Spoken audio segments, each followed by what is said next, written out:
Mother's been sitting in that chair for 3 days now, and she still hasn't blinked. Picture this, you're having breakfast with your family, your mother sits across from you, hands folded perfectly in her lap, eyes closed in peaceful repose.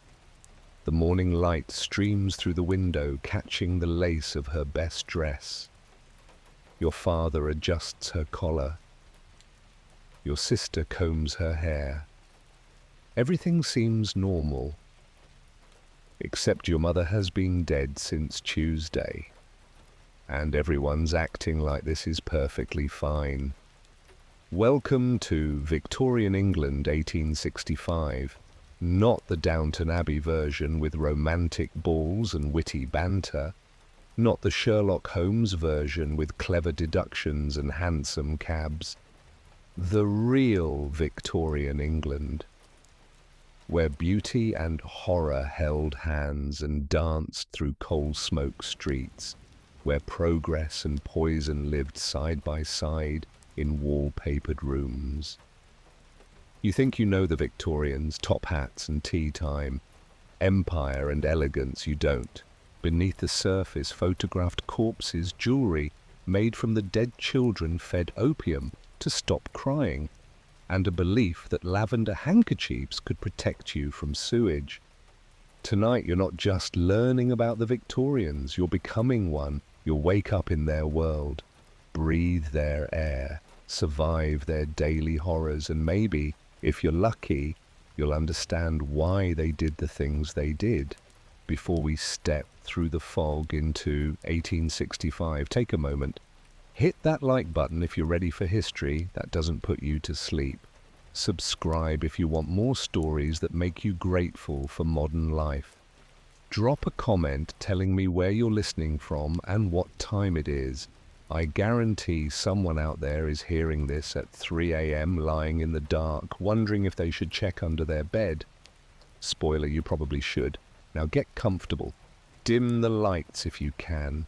Maybe light a candle, just one. We're trying to set a mood here, not recreate Victorian fire hazards. Pull your blankets up. Make sure your toes are warm, because where we're going, warmth is a luxury, and comfort is a distant memory. Close your eyes for just a moment. When you open them, everything has changed. The year is 1865. You're lying in a narrow bed under scratchy wool blankets that smell faintly of coal smoke and dampness. The floorboards are cold. The window shows a grey London morning pressing against the glass fog so thick it looks solid. Somewhere distant, the clatter of horse hooves on cobblestones. A factory whistle screams. Children's voices drift up from the street heading to work before the sun has properly risen. You take a breath. Mistake. The air tastes wrong, sweet and metallic, with an edge of something chemical you can't quite name. It coats your tongue, settles in your lungs like dust. This isn't just air, this is Victorian air. Part oxygen, part coal smoke, part industrial revolution, and part slowly accumulating poison. Welcome to your new reality. For the next hours or days, time moves strangely. Here, you'll live as they lived, see what they saw, understand what they normalized, what they accepted, what they built their entire civilization around while it slowly killed them. I'll be your guide through this nightmare. Stay close. Try not to faint. And whatever you do, don't drink the water, your first stop. The parlour downstairs, someone's waiting for you there, someone who won't be rushing you, someone who has all the time in the world now, someone who's very, very still. Let's go meet Uncle Clarence. The stairs creak under your feet. Each step releases a small puff of dust into the air, visible in the weak morning light. The house smells like every Victorian house smells, a mixture of beeswax candles, coal fires, boiled cabbage, and something underneath that you're trying very hard not to identify. You reach the parlour door, closed. From inside you hear the low murmur of voices. Someone laughs softly, then stops abruptly. You push the door open. The scene hits you all at once. Heavy black curtains blocking most light. Dozens of candles casting dancing shadows. Furniture draped in black cloth. Every mirror covered with dark fabric. And there in the centre, sitting in the best wing-backed chair the family owns, is Uncle Clarence. He's wearing his finest suit. His hair has been combed back with meticulous care. His cheeks have colour, too much colour, an unnatural rouge that makes him look almost doll-like. His hands are folded in his lap with such precision that you know someone spent considerable time getting them just right. His eyes are closed, but there's something odd about the lids. Too smooth, too perfect. Someone has painted pupils on the outside of his eyelids. When the photograph is taken, he'll appear to be staring directly at the camera with those false, unblinking eyes. The family is gathered around him. Aunt Margaret, in full black mourning dress, face veiled. 3 daughters also in black, ranging from about 8 to 16. And positioned behind the chair, barely visible in shadows, is the metal stand keeping Uncle Clarence upright.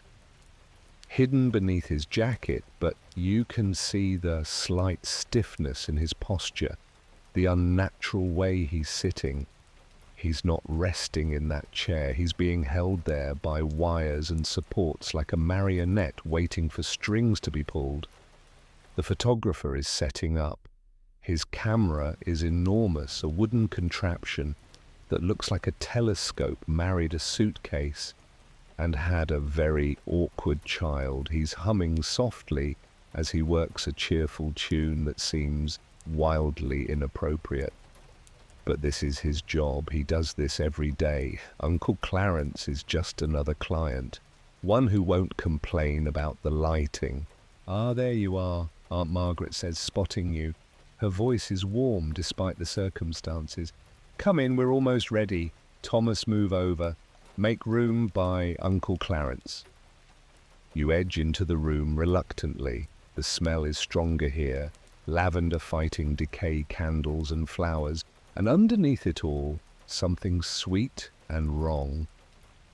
"Closer," the photographer instructs, gesturing. "Right there next to the deceased. Lean in a bit, like you're sharing a lovely moment."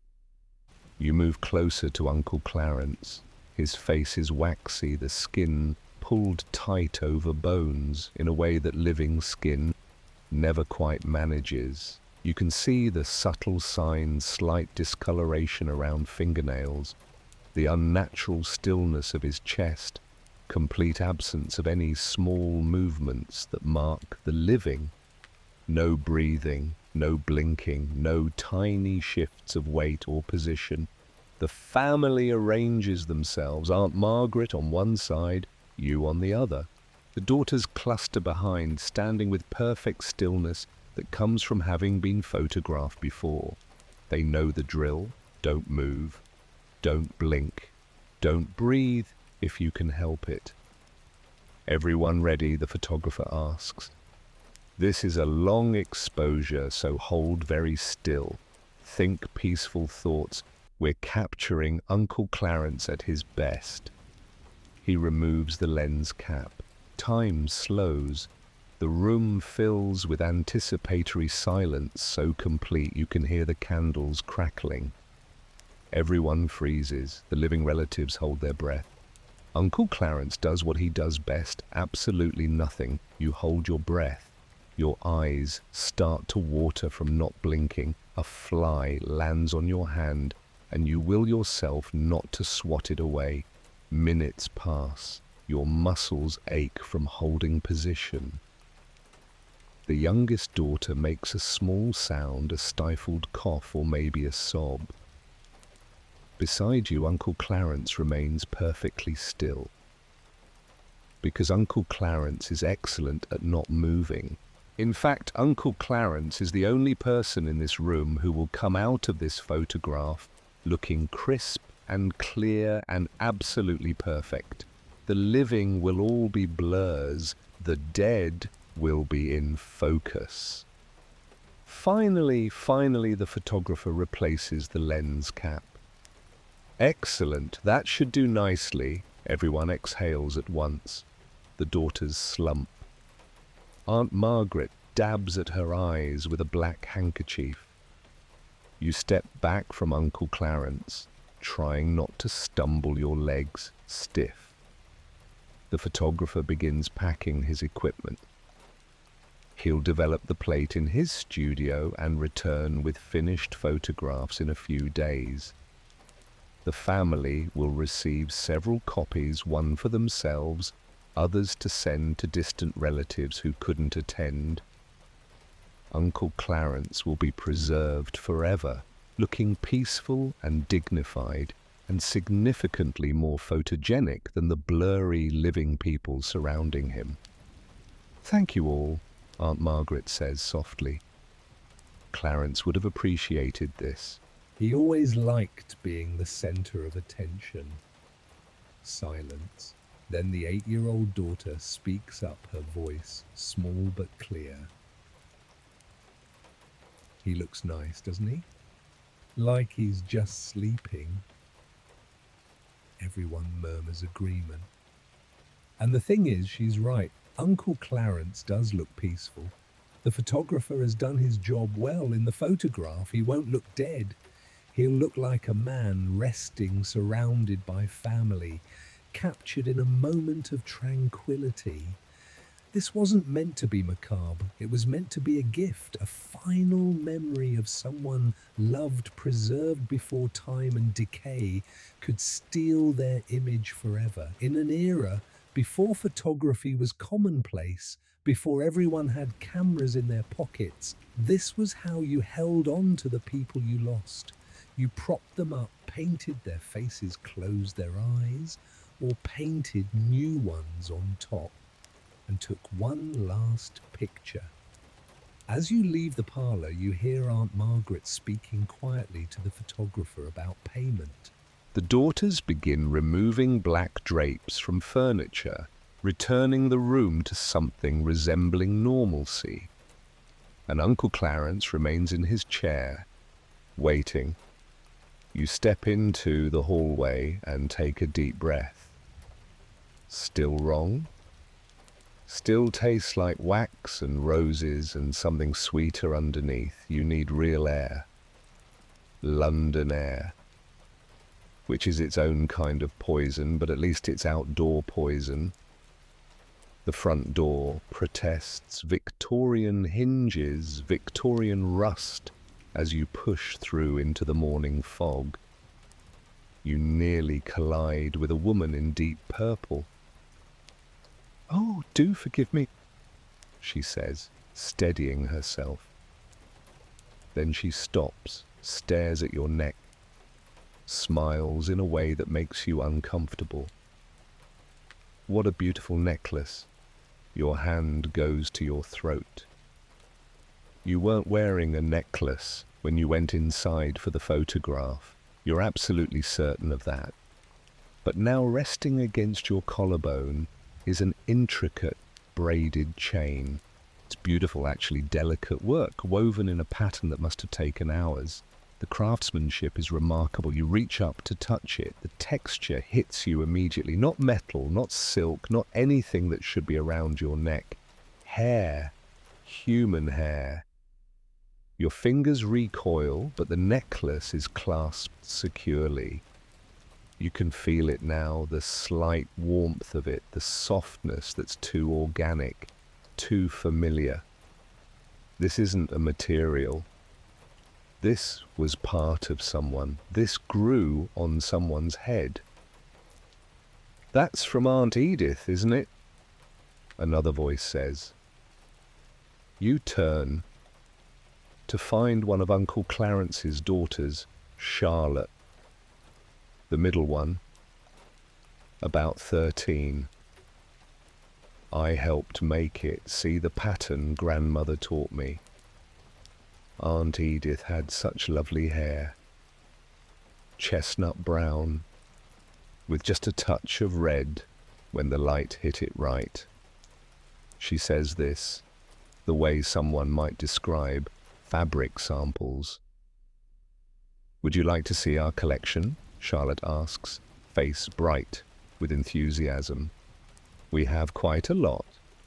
Before you can politely decline, she's taken your hand and pulled you back into the house past the parlour, where Uncle Clarence still sits up the stairs to a small sitting room. The walls are covered with displays of hair work. Wreaths made entirely of woven hair, some incorporating strands from a dozen different people, creating patterns in shades of brown, black, grey, and even one startling white, blonde.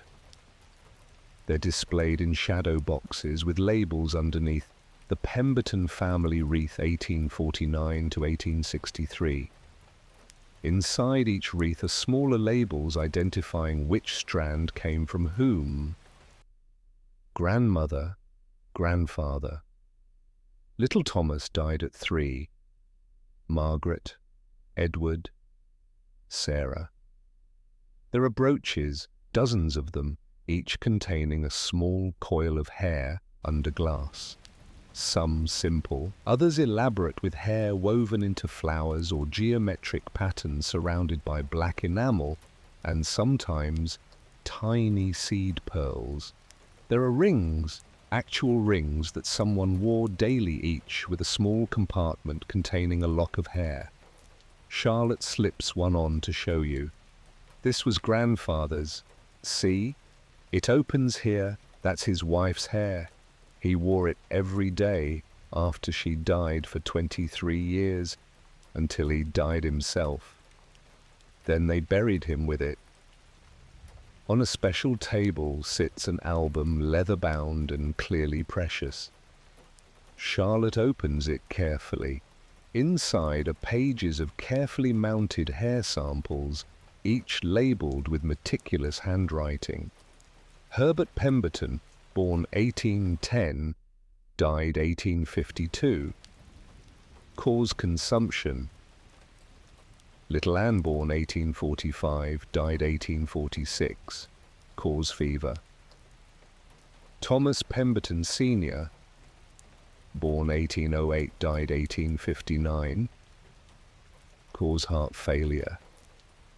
It's like a family tree, except instead of just names, you're looking at actual pieces of the people themselves. Hair that grew on their heads while they were alive, cut off after they died, preserved in this album like pressed flowers. "We'll add Uncle Clarence soon," Charlotte says matter-of-factly. "Aunt Margaret has already set aside a lock.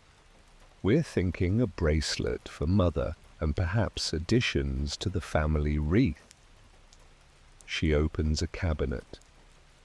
Inside are glass containers labelled "Hair for Future Projects," some full, some half empty, all containing locks of hair in various shades waiting to be transformed. "When I die," Charlotte says, "I've already told Mother I want my hair made into something special, maybe a watch chain for Father." She's 13 years old, planning her posthumous transformation into accessories. You manage to excuse yourself, mumbling something about needing air again. Charlotte waves cheerfully as you leave, already returning to her contemplation of the displays. Outside, you resist the urge to rip the necklace off, not because it's secured too tightly, because somehow, now that you know its story, removing it feels disrespectful. Aunt Edith is dead. This hair is all that remains. Someone loved her enough to preserve it, to work it into something beautiful, to pass it on. The Victorians saw hair as the perfect keepsake. It didn't decay quickly. It was intimately personal, something that had been part of the body, grown by the body, unique to that individual person. And it could be worked into designs of shocking intricacy and beauty. In a time before photographs were common, before any easy way to capture and keep a person's image, this was how Victorians held on to their dead. Physically, literally, in braids and rings and brooches. It's sincere, it's creepy, it's touching, it's disturbing, it's Victorian. You tuck the necklace under your collar, not to hide it, to keep it close. Aunt Edith deserves that much. You're walking now through fog-shrouded streets, no particular destination in mind. The necklace sits against your throat, not physically heavy, but weighted with meaning. Every few steps you become aware of it again. Aunt Edith. A woman who lived and died and whose hair now accompanies you through the city. She probably walked herself. Death is everywhere here, not metaphorically, actually everywhere. You pass a house with a black wreath on the door, then another, then 3 in a row. These aren't rare markers of tragedy. They're common punctuation marks in the sentence of Victorian life. Typhoid, cholera, consumption, diphtheria, scarlet fever. The list of ways to die is long and varied, and the Victorians walk through it daily. A funeral procession passes you in the street. It's elaborate professional mourners in black, hired to walk and weep convincingly. The coffin, draped in black velvet with silver trim. 6 black horses pull the hearse plumes of black feathers attached to their heads. Behind them the family walks, women in full mourning dress with thick black veils obscuring their faces completely. Men wearing black armbands, black gloves, black hats with black ribbons. This is expensive grief. Mourning as performance. The Victorians have turned death into an industry complete with etiquette rules more complex than any modern wedding planning. There are stages strictly enforced by society. Deep mourning comes first. For a widow, this lasts 1 year and 1 day. She wears only matte black, no shine, no decoration except perhaps jet jewelry. No social visits except with family. No parties, no theatre, no entertainment. Even her stationery must have a black border. Then half mourning allows for some relief. Grey lavender mauve colours that whisper, "My grief is fading," without shouting it. For other relationships, the timeline varies. Parents require 2 years. Siblings 6 months, grandparents 6 months. The rules extend to everything. What you wear, what you do, where you go, how you decorate your house, your entire life reorganizes around death scheduled out in precise increments of grief. And the thing is, it helps. It seems excessive, these rigid rules and elaborate rituals, but they provide structure in a world where death comes without warning, where a child can be playing in the morning and dead by evening, where a healthy young mother can die in childbirth. These rituals give people a way to process the unprocessable. You watch the funeral procession disappear into the fog and imagine the family's next months. The widow will wake up tomorrow and put on her black dress. She'll know exactly what's expected of her, how long to mourn, What colours to wear when she can start seeing friends again. The structure makes grief manageable, breaks it into stages with clear beginnings and endings. Modern society tells us to move on quickly, to get over it, to return to normal as fast as possible. The Victorians demanded the opposite. They insisted you stay with your grief publicly, visibly, for months or years. They made space for it, gave it time, acknowledged that some losses change you permanently, but they also had to find ways to keep the dead present. Because when everyone you know has lost someone, when death is this common and this close, you need strategies for holding on. Hence the hair jewellery, hence the photographs, hence the parlour visits with bodies propped in chairs. The dead weren't hidden away. They stayed home. They stayed visible. They remained part of the family even after their hearts stopped beating. Your hand goes to the necklace again. Aunt Edith. You don't know anything about her except that she died and her family loved her enough to preserve her hair, to braid it with care, to pass it along. In a world where death was everywhere, maybe this was love. Not letting go, not moving on, but keeping them with you. Braided into bracelets, woven into wreaths, photographed in parlour chairs. The Victorians didn't hide from death. They incorporated it, made it part of daily life, ritualized it, structured it, turned it into art. It's morbid, yes, but it's also deeply, strangely human. By afternoon, you're exhausted from walking through fog and breathing air that tastes like a coal miner's nightmare.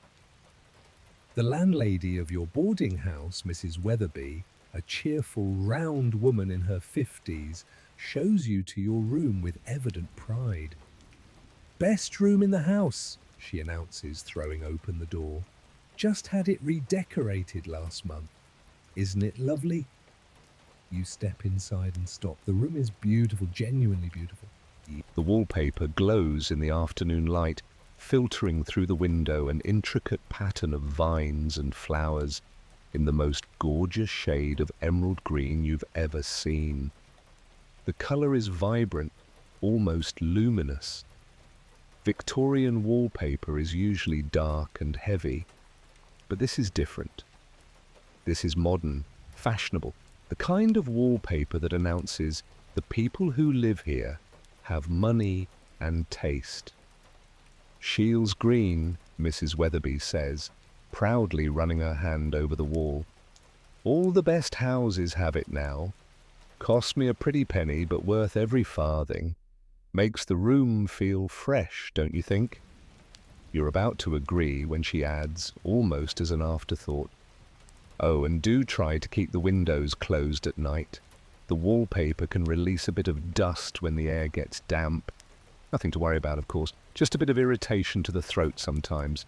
Some people complain of headaches, but I've never had a problem myself." She leaves you to settle in, closing the door behind her with a cheerful click.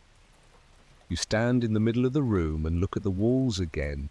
Now that she's mentioned it, you notice a faint, sweet smell. Not unpleasant exactly. Metallic, like sucking on a penny, except it's in the air. And there along the baseboards you can see a faint greenish dust that's settled into the corners. You kneel down and run your finger through it. It comes away green, Scheele's green, named after Carl Wilhelm Scheele, who created this particular shade using copper arsenite. Arsenic. The same poison Victorian ladies eat in wafers for their complexions. The same poison in medicine bottles and rat traps.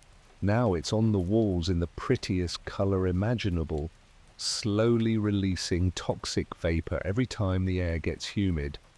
Which in London is always. You sit on the edge of the narrow bed and try to breathe shallowly. But breathing shallowly just makes you hyper-aware of each breath, which makes you breathe more, which means you're inhaling more arsenic.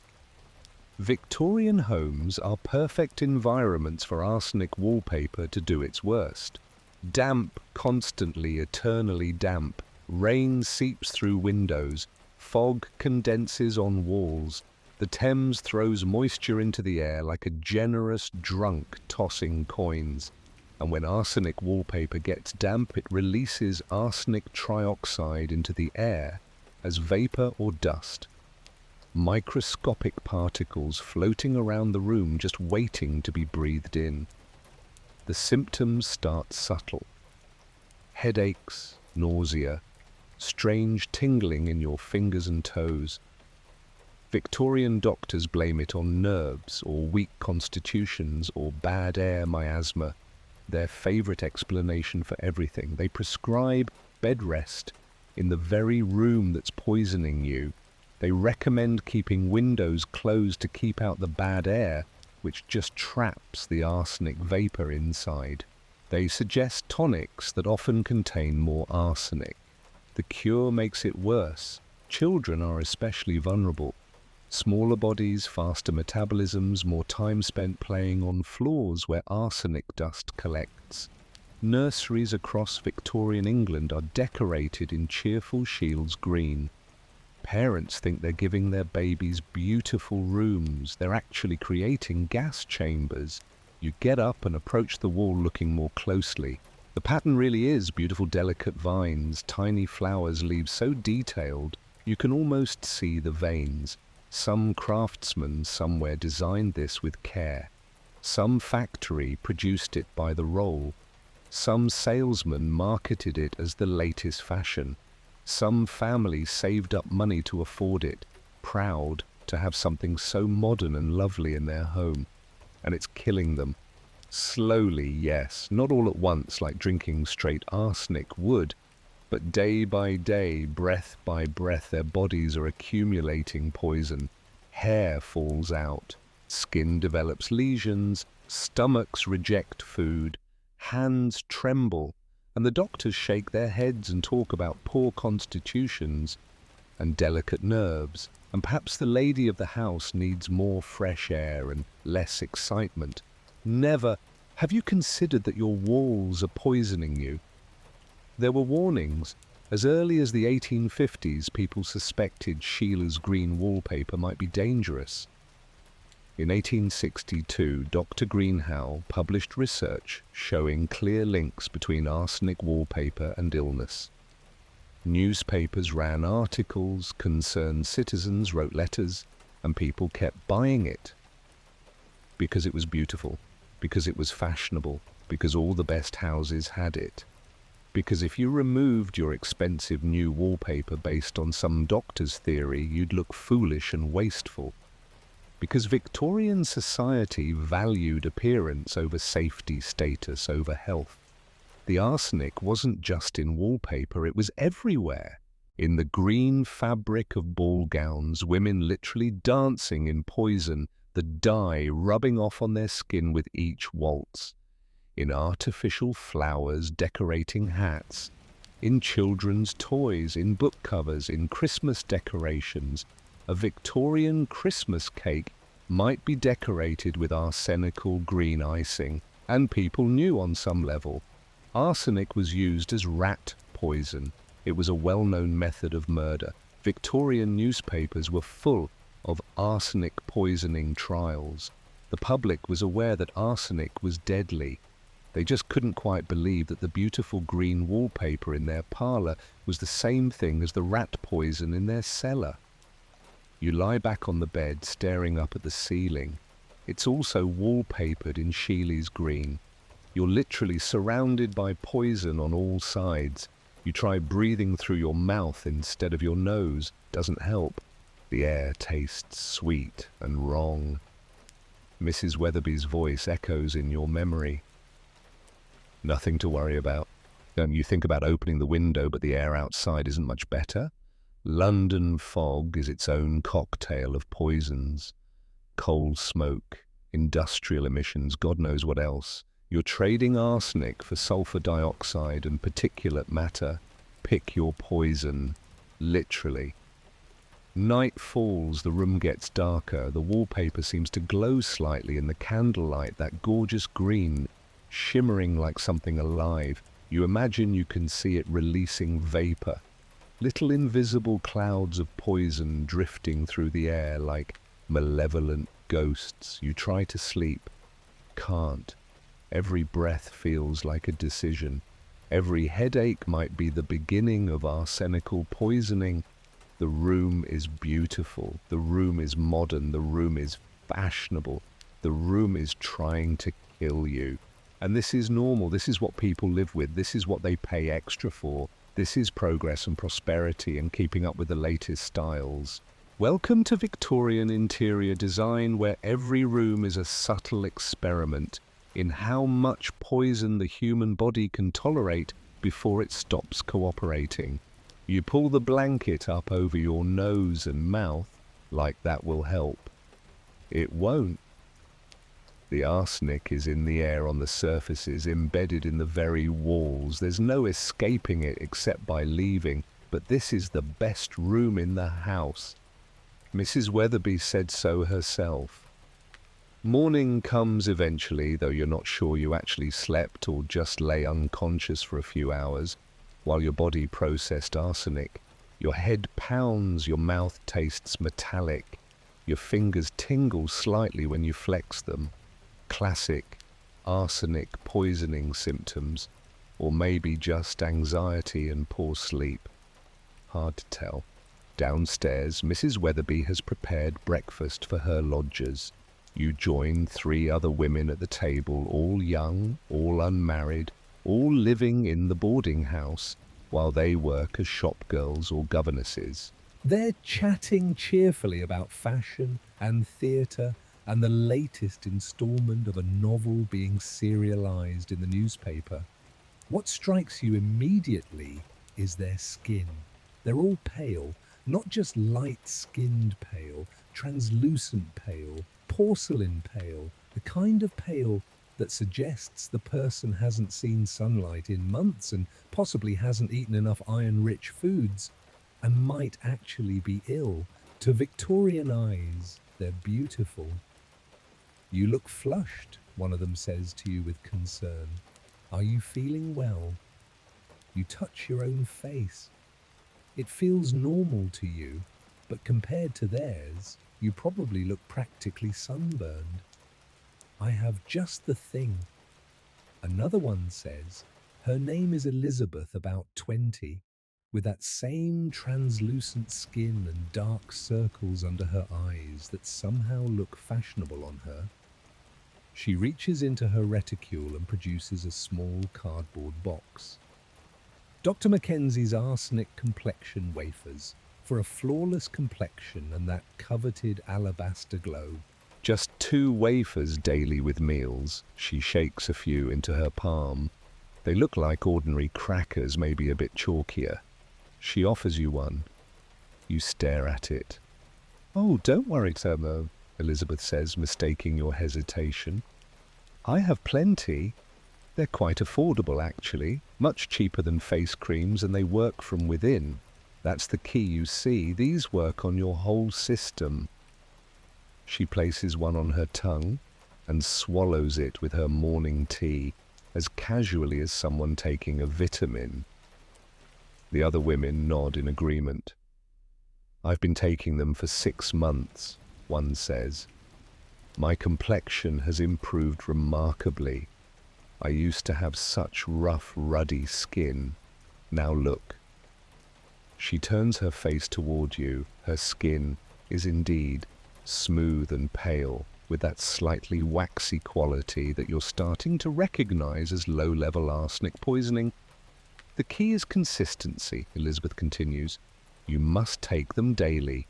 Missing even a day or 2, and you start to lose the effect.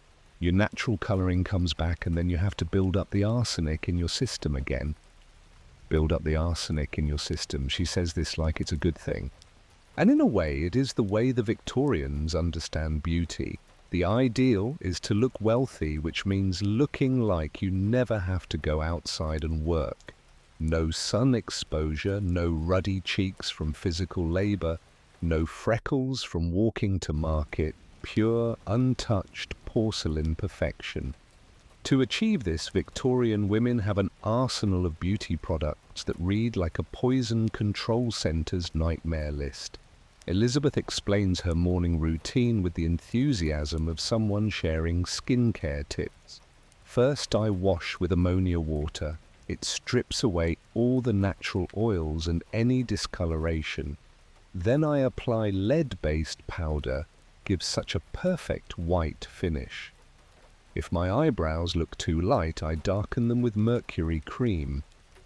For special occasions, I use vermilion on my lips. And of course, belladonna drops in the eyes to dilate the pupils. She recites this the way someone might list ingredients in a recipe, not mentioning that she's essentially coating herself in heavy metals and deadly nightshade every morning. The beauty of arsenic, from the Victorian perspective, is that it works from the inside out. It actually does lighten skin by causing a type of pigment loss.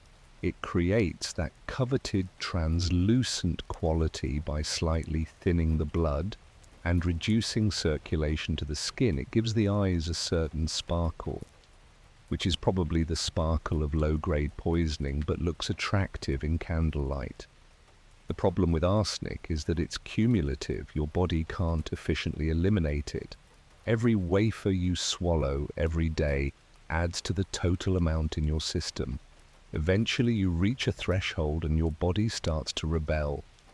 Hair falls out, skin develops lesions, nausea becomes constant, hands shake, vision blurs. And by that point you're addicted, because your body is adapted to the arsenic. If you stop taking it, you go through withdrawal. The symptoms are similar to arsenic poisoning itself. Plus, your natural complexion looks terrible by comparison because you've been looking at yourself through the lens of arsenic-induced pallor for months or years, so you keep taking it. You watch Elizabeth place another wafer on her tongue and swallow. She smiles at you encouragingly. You'll see the difference in just a few weeks. Your skin will be luminous with poison. But you don't say that. Instead, you politely decline, citing a sensitive stomach. Elizabeth looks disappointed but understanding. It does take getting used to.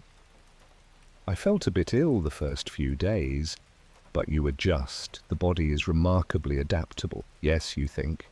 The body is remarkably adaptable. It adapts to breathing coal smoke, to drinking contaminated water, to sleeping in rooms full of arsenic vapor. It adapts and survives until one day it doesn't. After breakfast, you retreat back to your room, the arsenic room, and think about Victorian beauty standards, about the lengths people go to meet them, about the price they're willing to pay. Elizabeth and the other women aren't villains or idiots. They're victims of an industry that prioritized profit over safety and a society that prioritized beauty over health. The advertisements for arsenic wafers are everywhere, in newspapers, in ladies' magazines, in shop windows. They feature testimonials from satisfied customers and reassurances from medical experts. Perfectly harmless, recommended by physicians, used by the most fashionable ladies of society. Some even include before and after illustrations showing the transformation from ruddy, rough-skinned peasant to pale, refined lady. The message is clear: arsenic is the price of beauty, of status, of being taken seriously in Victorian society. Your head still aches, your fingers still tingle, but at least your complexion will be flawless if you survive long enough to enjoy it. You need to get out of the boarding house. The walls feel like they're closing in, which might be paranoia or might be arsenic-induced neurological symptoms. Either way, fresh air seems like a good idea. Mrs. Weatherby barely looks up as you flee downstairs. Going out, lovely day for it? You glance at the window. The fog is so thick you can't see across the street. Lovely is doing a lot of work in that sentence, but anything is better than another minute breathing your bedroom. You step outside. Fresh is an extremely generous term for what hits you. The fog has thickened since morning. It's no longer grey, it's yellow-brown with a texture that seems almost solid. This isn't water vapour condensing in cool air. This is something else entirely, something industrial, something wrong. The London particular, they call it. A peculiar fog unique to London, except it's not fog at all. It's smog coal smoke mixed with fog, creating a toxic soup that hangs over the city like a malevolent blanket. You take a breath, instant regret. The air doesn't just smell bad, it tastes bad. It has texture. Gritty, like someone mixed coal dust with sadness and then aerosolized it directly into your lungs. You can feel it coating your tongue, settling in your throat, making its way down into your chest, where it will stay accumulating, contributing to the slow suffocation that is daily life in Victorian London. Your eyes start to water immediately. The tears that run down your cheeks leave grey streaks. You're crying. Soot. Welcome to breathing in the 19th century. You try to orient yourself in the fog, but visibility is maybe 3 feet in any direction. Buildings loom out of the murk like ships in a strange yellow sea. People pass you as shadows, coughing, holding handkerchiefs to their faces in a futile attempt to filter air that cannot be filtered. The sound of London is muffled by the fog. Horse hooves on cobblestones sound distant and dreamlike. Voices come from nowhere and everywhere. A child laughs somewhere to your left, then coughs, then goes silent. A street vendor calls out from the fog, "Hot pies, meat pies." You can't see them, you can only hear their voice, disembodied, selling food that's probably covered in the same soot coating everything else. You pass a baker's shop. In the window, fresh bread is displayed. Each loaf has a fine coating of black dust on the crust. The baker doesn't seem concerned. A customer buys one, tears off a piece and eats it without hesitation. Their teeth are already black anyway, not from decay, from coal dust. Everyone's teeth are black here. Everyone's everything is black here. The fog gets into everything. It's not content to stay in the air. It seeps through closed windows, it settles on furniture, it stains clothing. It works its way into food, water, skin, lungs. There's no escaping it. A gentleman passes you wearing an expensive coat. Even in the 3 seconds he's visible, you can see the soot particles settling on the fabric like toxic snow. By the end of the day, it will be noticeably darker. By the end of the week, it will need cleaning. By the end of the month, it will be ruined. The fog is good for the textile industry. The fog is not good for anything else. Victorian London burns coal for everything. Every home has a coal fire for heating and cooking. Every factory runs on coal, every train, every steamship, every gas lamp. If it needs power in Victorian England, it burns coal. And all that coal smoke has to go somewhere. It goes into the air you're breathing right now. The chimneys of London belch out tons of coal smoke every single day. On a still day when the air doesn't move, it just accumulates, builds up, thickens, mixes with natural fog from the Thames and creates this yellow-brown nightmare that Londoners have learned to live with. Because what choice do they have? You can't stop burning coal. That's how you heat your home, how you cook your food, how you run your business. Coal is civilization, coal is progress, coal is modernity. The fact that coal is also slowly killing everyone is just the cost of progress. The health impacts are staggering. Chronic bronchitis is so common it's called the English disease. Children develop it by age 5. Adults die with it in their 70s, having spent 70 years coughing. Tuberculosis thrives in weakened lungs full of coal particles. Pneumonia spreads easily when everyone's respiratory system is already compromised. The poor die faster, of course. They live in areas with the most factories, the densest housing, the least access to whatever passes for medical care. Their children work in the factories, breathing concentrated industrial emissions for 12 hours a day. They can't afford to heat every room, so they huddle together in one room with a smoking coal fire, breathing in concentrated fumes all night. But the rich die too, just slower. Their expensive homes in better neighborhoods still burn coal. The fog still settles over Mayfair and Belgravia. You can't buy your way out of air pollution when the entire city runs on coal. Victorian doctors blame everything except the giant clouds of coal smoke choking the city. They blame weak constitutions, as if some people are just naturally bad at breathing.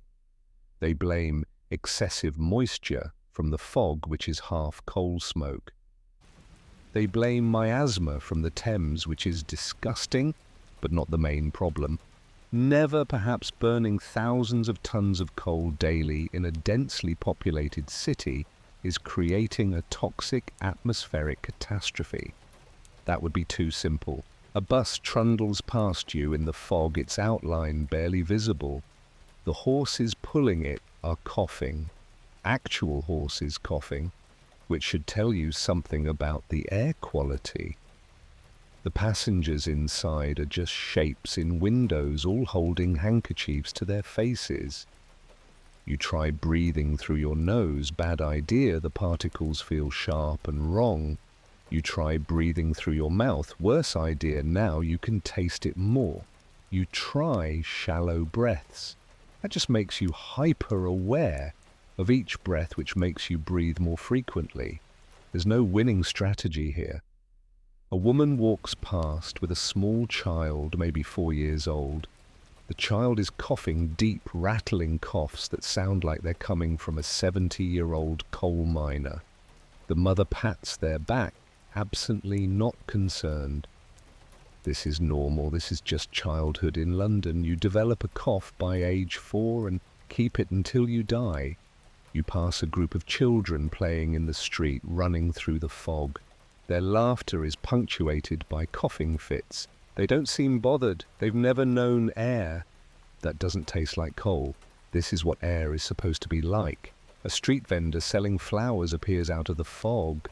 Their flowers are wilting in the toxic air, petals already edged with black. You wonder who buys flowers that will die in a day from coal smoke poisoning. But apparently people do, because the vendor has customers. Everything is dying slowly here. The plants, the animals, the people. The city itself is being eaten by coal smoke, building facades, blackening stonework, eroding metal, corroding faster than it should. But it's progress. It's modern. It's the future. The alternative is going back to smaller scale everything. Less manufacturing, less production, less growth, less profit. And Victorian England is all about growth and profit. The empire is expanding, industries booming. Britain is becoming the workshop of the world. The workers in that workshop are breathing poison. But that's an acceptable trade-off. Apparently, you can smell the Thames before you see it. Actually, smell is too gentle a word. The Thames assaults your olfactory system. It reaches out through the fog and physically grabs your nose and says, "Hello, I am a river that has died and is now a corpse, and I am very, very upset about it.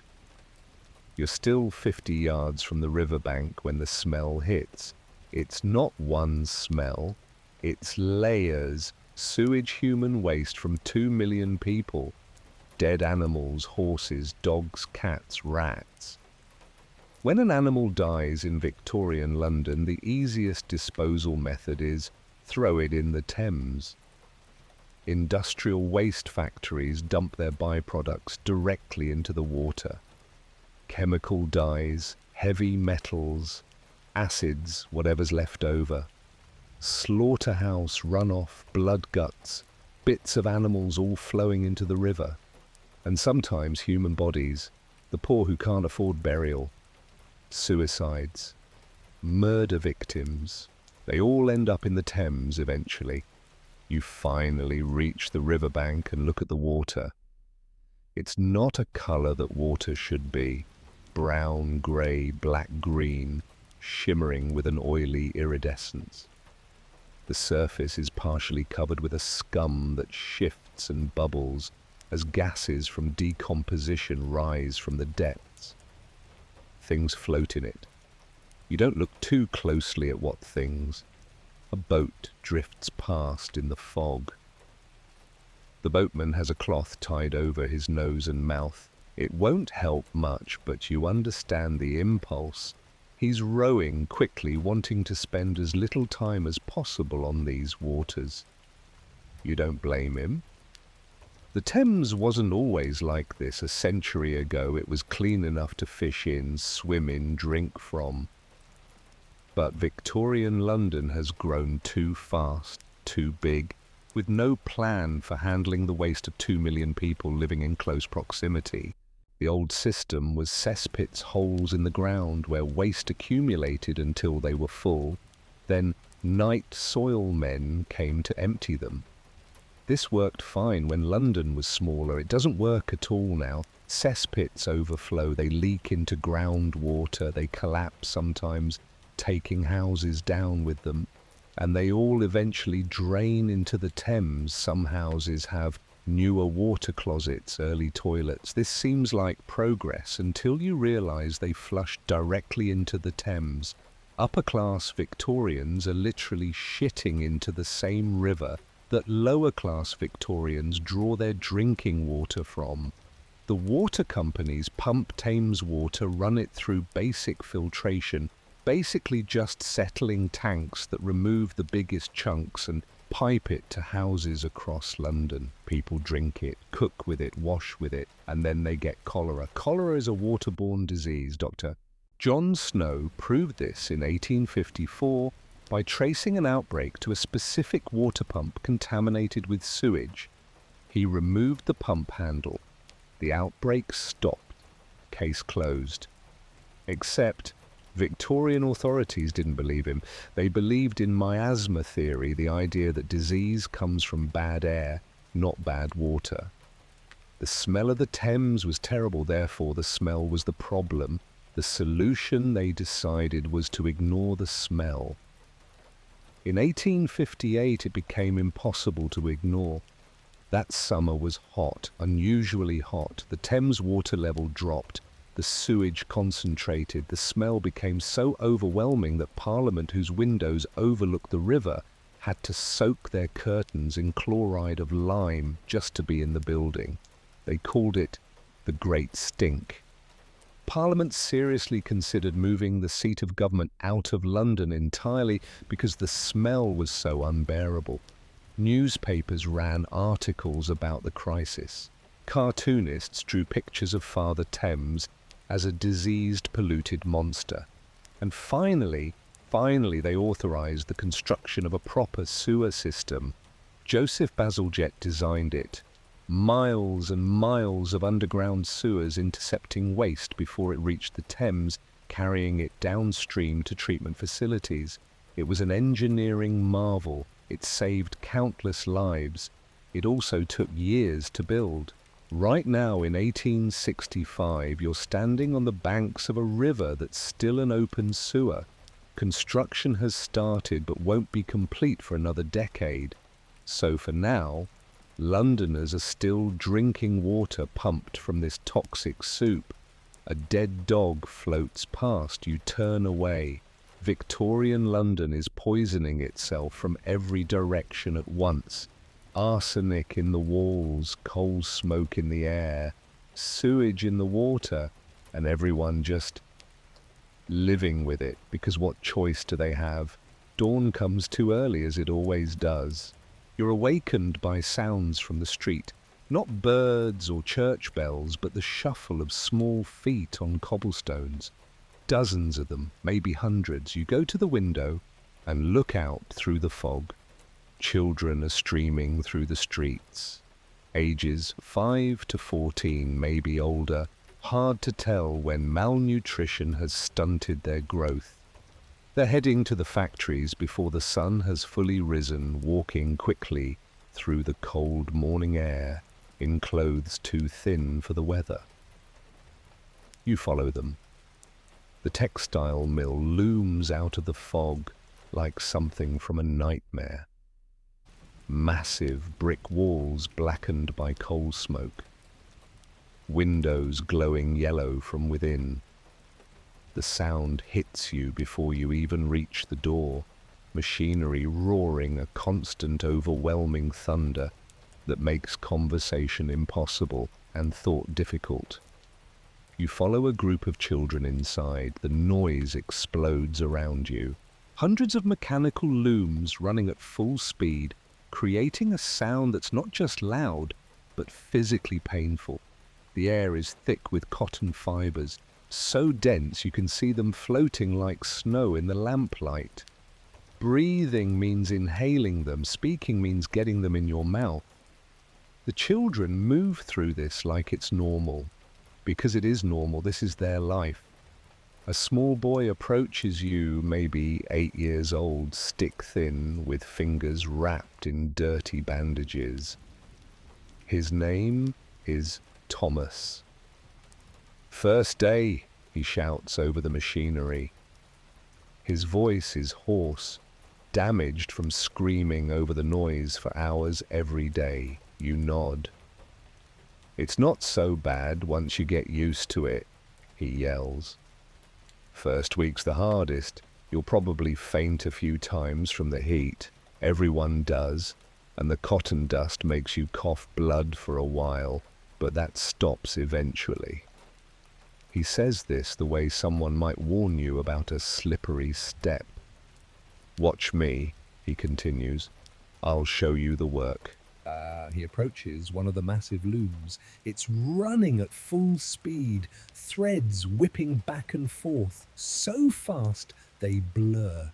Something has tangled underneath. Thomas doesn't hesitate. He drops to his stomach and slides under the moving machinery. Your heart stops. He's under there between parts, moving fast enough to tear flesh from bone, reaching into the mechanism with his small hands to clear the jam. The loom doesn't stop. There is no stopping. If Thomas moves wrong, if his coat catches, if he miscalculates by an inch, he'll be crushed or mangled. He emerges, 5 seconds later, victorious, holding a tangled mass of thread. See easy. You just have to be quick. He's 8 years old. You look around the factory with new horror. There are children everywhere. Most of them smaller than Thomas, darting between machines, crawling under them, reaching into them while they're running. They're small enough to fit in spaces adults can't access. That's why they're here. That's their job. Being small enough to risk death in tight spaces. A bell rings, shrill, cutting through the machinery noise. Break time. 10 minutes. The children collapse where they stand. Some sit, some lie down on the floor, which is covered in cotton waste and oil. And God knows what else. A girl near you, maybe 10, maybe younger, is coughing uncontrollably. Each cough brings up grey-black phlegm that she spits onto the floor without concern.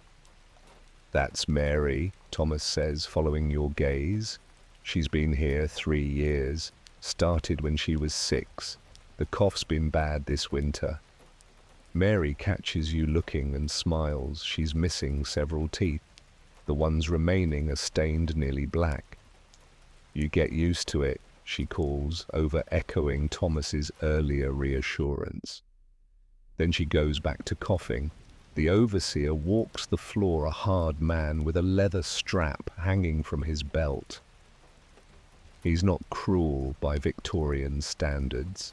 He doesn't beat the children much, only when they're too slow or make mistakes that cost the factory money. He's just doing his job, keeping production up. The children's job is to keep production up too, by being small enough to crawl into dangerous spaces, fast enough to avoid the machinery, disposable enough that when they're injured or killed they can be replaced. A boy near you catches his finger in a machine. The sound, that specific crunch, makes your stomach turn. The others barely react. Someone wraps his hand in a rag. He keeps working. He's 12. He's been doing this since he was 7. He knows that if he stops working, he stops getting paid. And if he stops getting paid, his family doesn't eat. Break ends. Back to work. You watch the children for hours. Their efficiency is terrifying. They've been trained, broken in really, to move without thinking, to react instantly, to put their bodies in danger over and over, because that's what the job requires.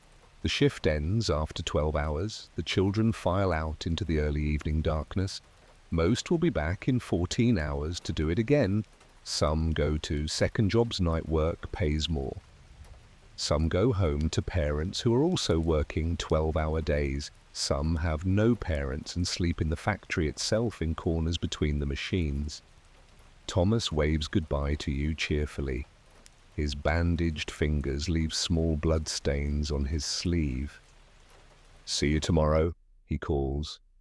Mary coughs wetly as she passes, already wheezing from the walk. You watch them disappear into the fog. Small shadows in thin clothes, coughing as they walk, moving with the exhausted shuffle of people 3 times their age. They're not slaves. They're paid. Pennies per day, but paid. Their families need the money. Without it, they starve. So they send their children into the machines and pray they come home with all their fingers attached.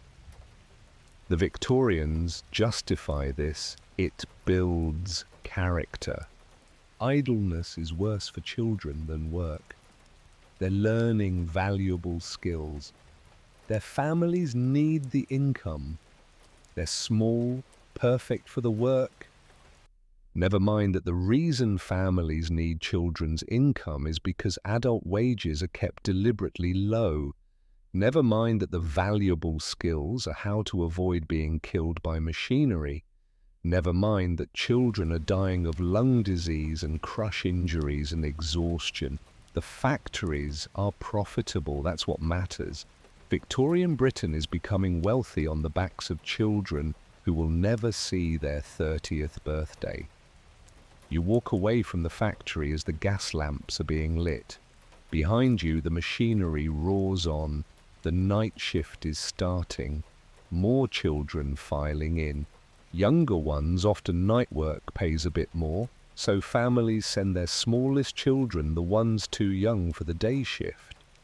5-year-olds working through the night in conditions that would horrify modern labour inspectors. But this is 1865. There are no labour inspectors. There are no child labour laws worth mentioning. There are no safety regulations. There's just profit and the children who make it possible.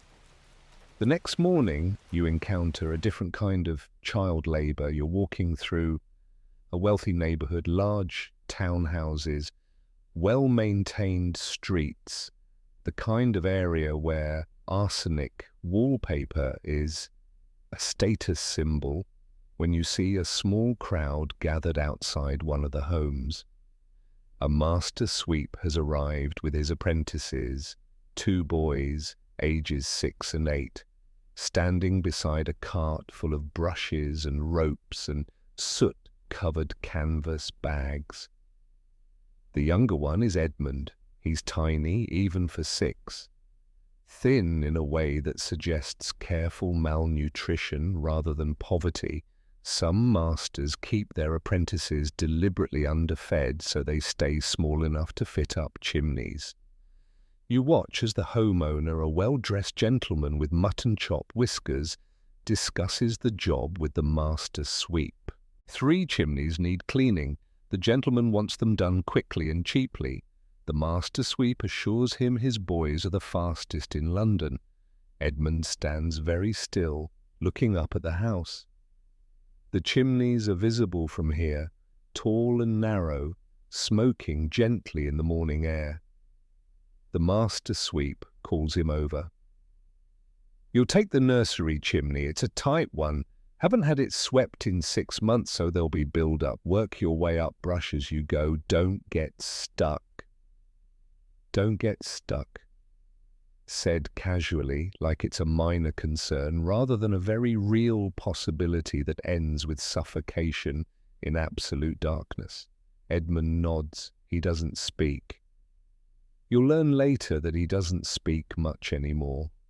Hasn't since his mother sold him to the master sweep 8 months ago. His father had died in a factory accident. No income. 4 children. Impossible choices. Edmund was the smallest. The master sweep leads him to the back of the house, to the service entrance.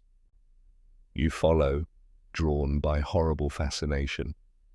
The nursery is on the 2nd floor. It's a beautiful room, expensive furniture, toys scattered on the floor, and yes, arsenic green wallpaper. The fireplace is cold now, cleaned out for the sweeping. The master sweep removes Edmund's clothes down to his undergarments. The boy's body is a map of scars, burns from hot chimneys, scrapes from brick, bruises. You don't want to think about where the bruises come from. Up you go, the master sweep says. Not unkindly. He's not cruel by Victorian standards. He doesn't beat his apprentices unnecessarily. He just sends them up chimneys that sometimes kill them. That's the job. Edmund approaches the fireplace. It's dark inside a vertical shaft of blackness, disappearing upward. The opening is maybe 9 inches square at its narrowest point. 9 inches. Edmund is a child, a human child with bones and organs, and a skull that can fracture. He climbs into the fireplace without hesitation. This isn't his first chimney. He's done this dozens of times since being sold. He knows what to do. You watch him disappear into the darkness. Inside the chimney, it's absolute black, not dark. Black. The kind of black that presses against your eyeballs, that makes you question if you still have eyes. Edmund's first breath brings in soot. It fills his mouth, coats his tongue, makes him gag. He tries to spit, but there's nowhere for it to go. Up or down. Those are his only options. He chooses up. Brace back against one wall, knees against the other. Push. His shoulders scrape brick. Fresh cuts opening on old scars. The pain is familiar, almost comforting in its consistency. Inch by inch, breath by breath of soot-thick air. The chimney is narrower than expected. He has to exhale completely to fit through certain sections. Each movement dislodges soot that rains down on him, into his eyes, his mouth, his nose. He's breathing it. Can't help but breathe it. His lungs are already black with accumulated soot from months of this work. He reaches a bend in the chimney. has to contort his body to make the turn. For a moment, he's stuck, his chest compressed, unable to take a full breath. Wedged between brick walls in absolute darkness. This is how boys die sometimes. Panic would kill him here. If he thrashes, he'll get more stuck. He forces himself to stay calm, to exhale, to wiggle slowly until he's through. His heart is pounding, blood rushing in his ears, the only sound in the crushing silence. Above him, the chimney narrows even more. This is the point where boys die. Get stuck in a too narrow section, unable to go up or down. They suffocate slowly in the dark, and when the master sweep realizes they're not coming out, he has to send another boy up with a rope to try to pull the body down, or sometimes break through the chimney from outside to retrieve the corpse. Edmund knows this. He's seen it happen, but he keeps climbing, because what else is there to do? His hands are bleeding now. The brick is rough sometimes, still warm from yesterday's fires. His fingernails are torn. His knees are raw. Every breath brings in more soot. But he's good at this. Small, flexible, brave, in the way that children are when they don't fully understand what they're risking. Or maybe brave in the way that children are when they have no choice. 20 minutes after entering, his head emerges from the top of the chimney. He gasps in relatively fresh air, well fresh by London standards, still full of coal smoke, but infinitely better than the chimney. He can see the city from up here, rooftops and chimneys and fog. For just a moment, he's above it all, free. Then he remembers the job. He brushes the chimney opening from the top, dislodging accumulated soot and bird nests and whatever else has collected over the months. It falls down the chimney in a shower of debris. Then he has to go back down. Down is harder than up. Can't see where you're going. Have to lower yourself backward into darkness, feeling for footholds that aren't there. The descent takes longer. By the time Edmund emerges from the fireplace, he's been inside the chimney for nearly 40 minutes. He's covered head to toe in soot. His eyes are red and streaming. He's coughing violently, bringing up black phlegm. His hands shake. The master sweep examines him, briefly nods approval. Good work. Next one. There are 2 more chimneys. Edmund will climb both before noon. You follow them to the second house. This chimney is even worse, narrower with multiple bends, and it's been used more recently, so the brick is still warm. Edmund's feet get burned. You can hear him cry out from inside the chimney, the sound echoing down the shaft. The master sweep stands at the bottom listening. Keep moving, he calls up. You can rest when you're done. Other people gather to watch. This is entertainment for some, the miracle of small children doing dangerous work efficiently. They discuss the technique the way people might discuss a sporting event. Good climber, that one. Fast, too. I had a boy got stuck last year. Had to break through the wall to get him out. Cost me a fortune in repairs. They're talking about a child suffocating in a chimney, the way someone might talk about a broken tool. Edmund finishes the second chimney. Then the third. By the time he's done, it's early afternoon. He's worked for 6 hours, climbed 3 chimneys, inhaled countless lungfuls of soot, burned his feet, torn his hands bloody. and made it back alive. The master sweep pays him nothing. Edmund is an apprentice. He works for room and board and training. The master sweep gets paid by the homeowners and keeps it all. This is legal. This is the system. That night you see Edmund and the other sweep boys huddled together in the master sweep's cart trying to sleep.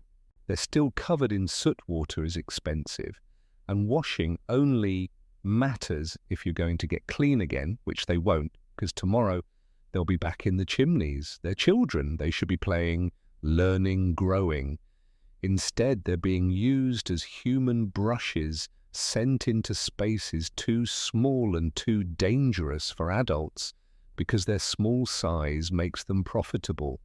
Some masters are kind. They feed their apprentices adequately, give them rest days, don't beat them too severely. Some masters are not kind. They burn fires underneath stuck boys to motivate them to climb faster. They keep them deliberately malnourished. They work them until their bodies give out. Reformers are starting to speak out. Lord Shaftesbury has been campaigning for restrictions on child labour, including chimney sweeping. There's growing public awareness that maybe possibly sending 6-year-olds up chimneys is not ideal. But change is slow, so slow. The Chimney Sweepers Act of 1834 supposedly banned boys under 10 from sweeping chimneys. It's routinely ignored. Masters lie about ages, parents lie about ages. Everyone involved in the profitable business of exploiting children lies.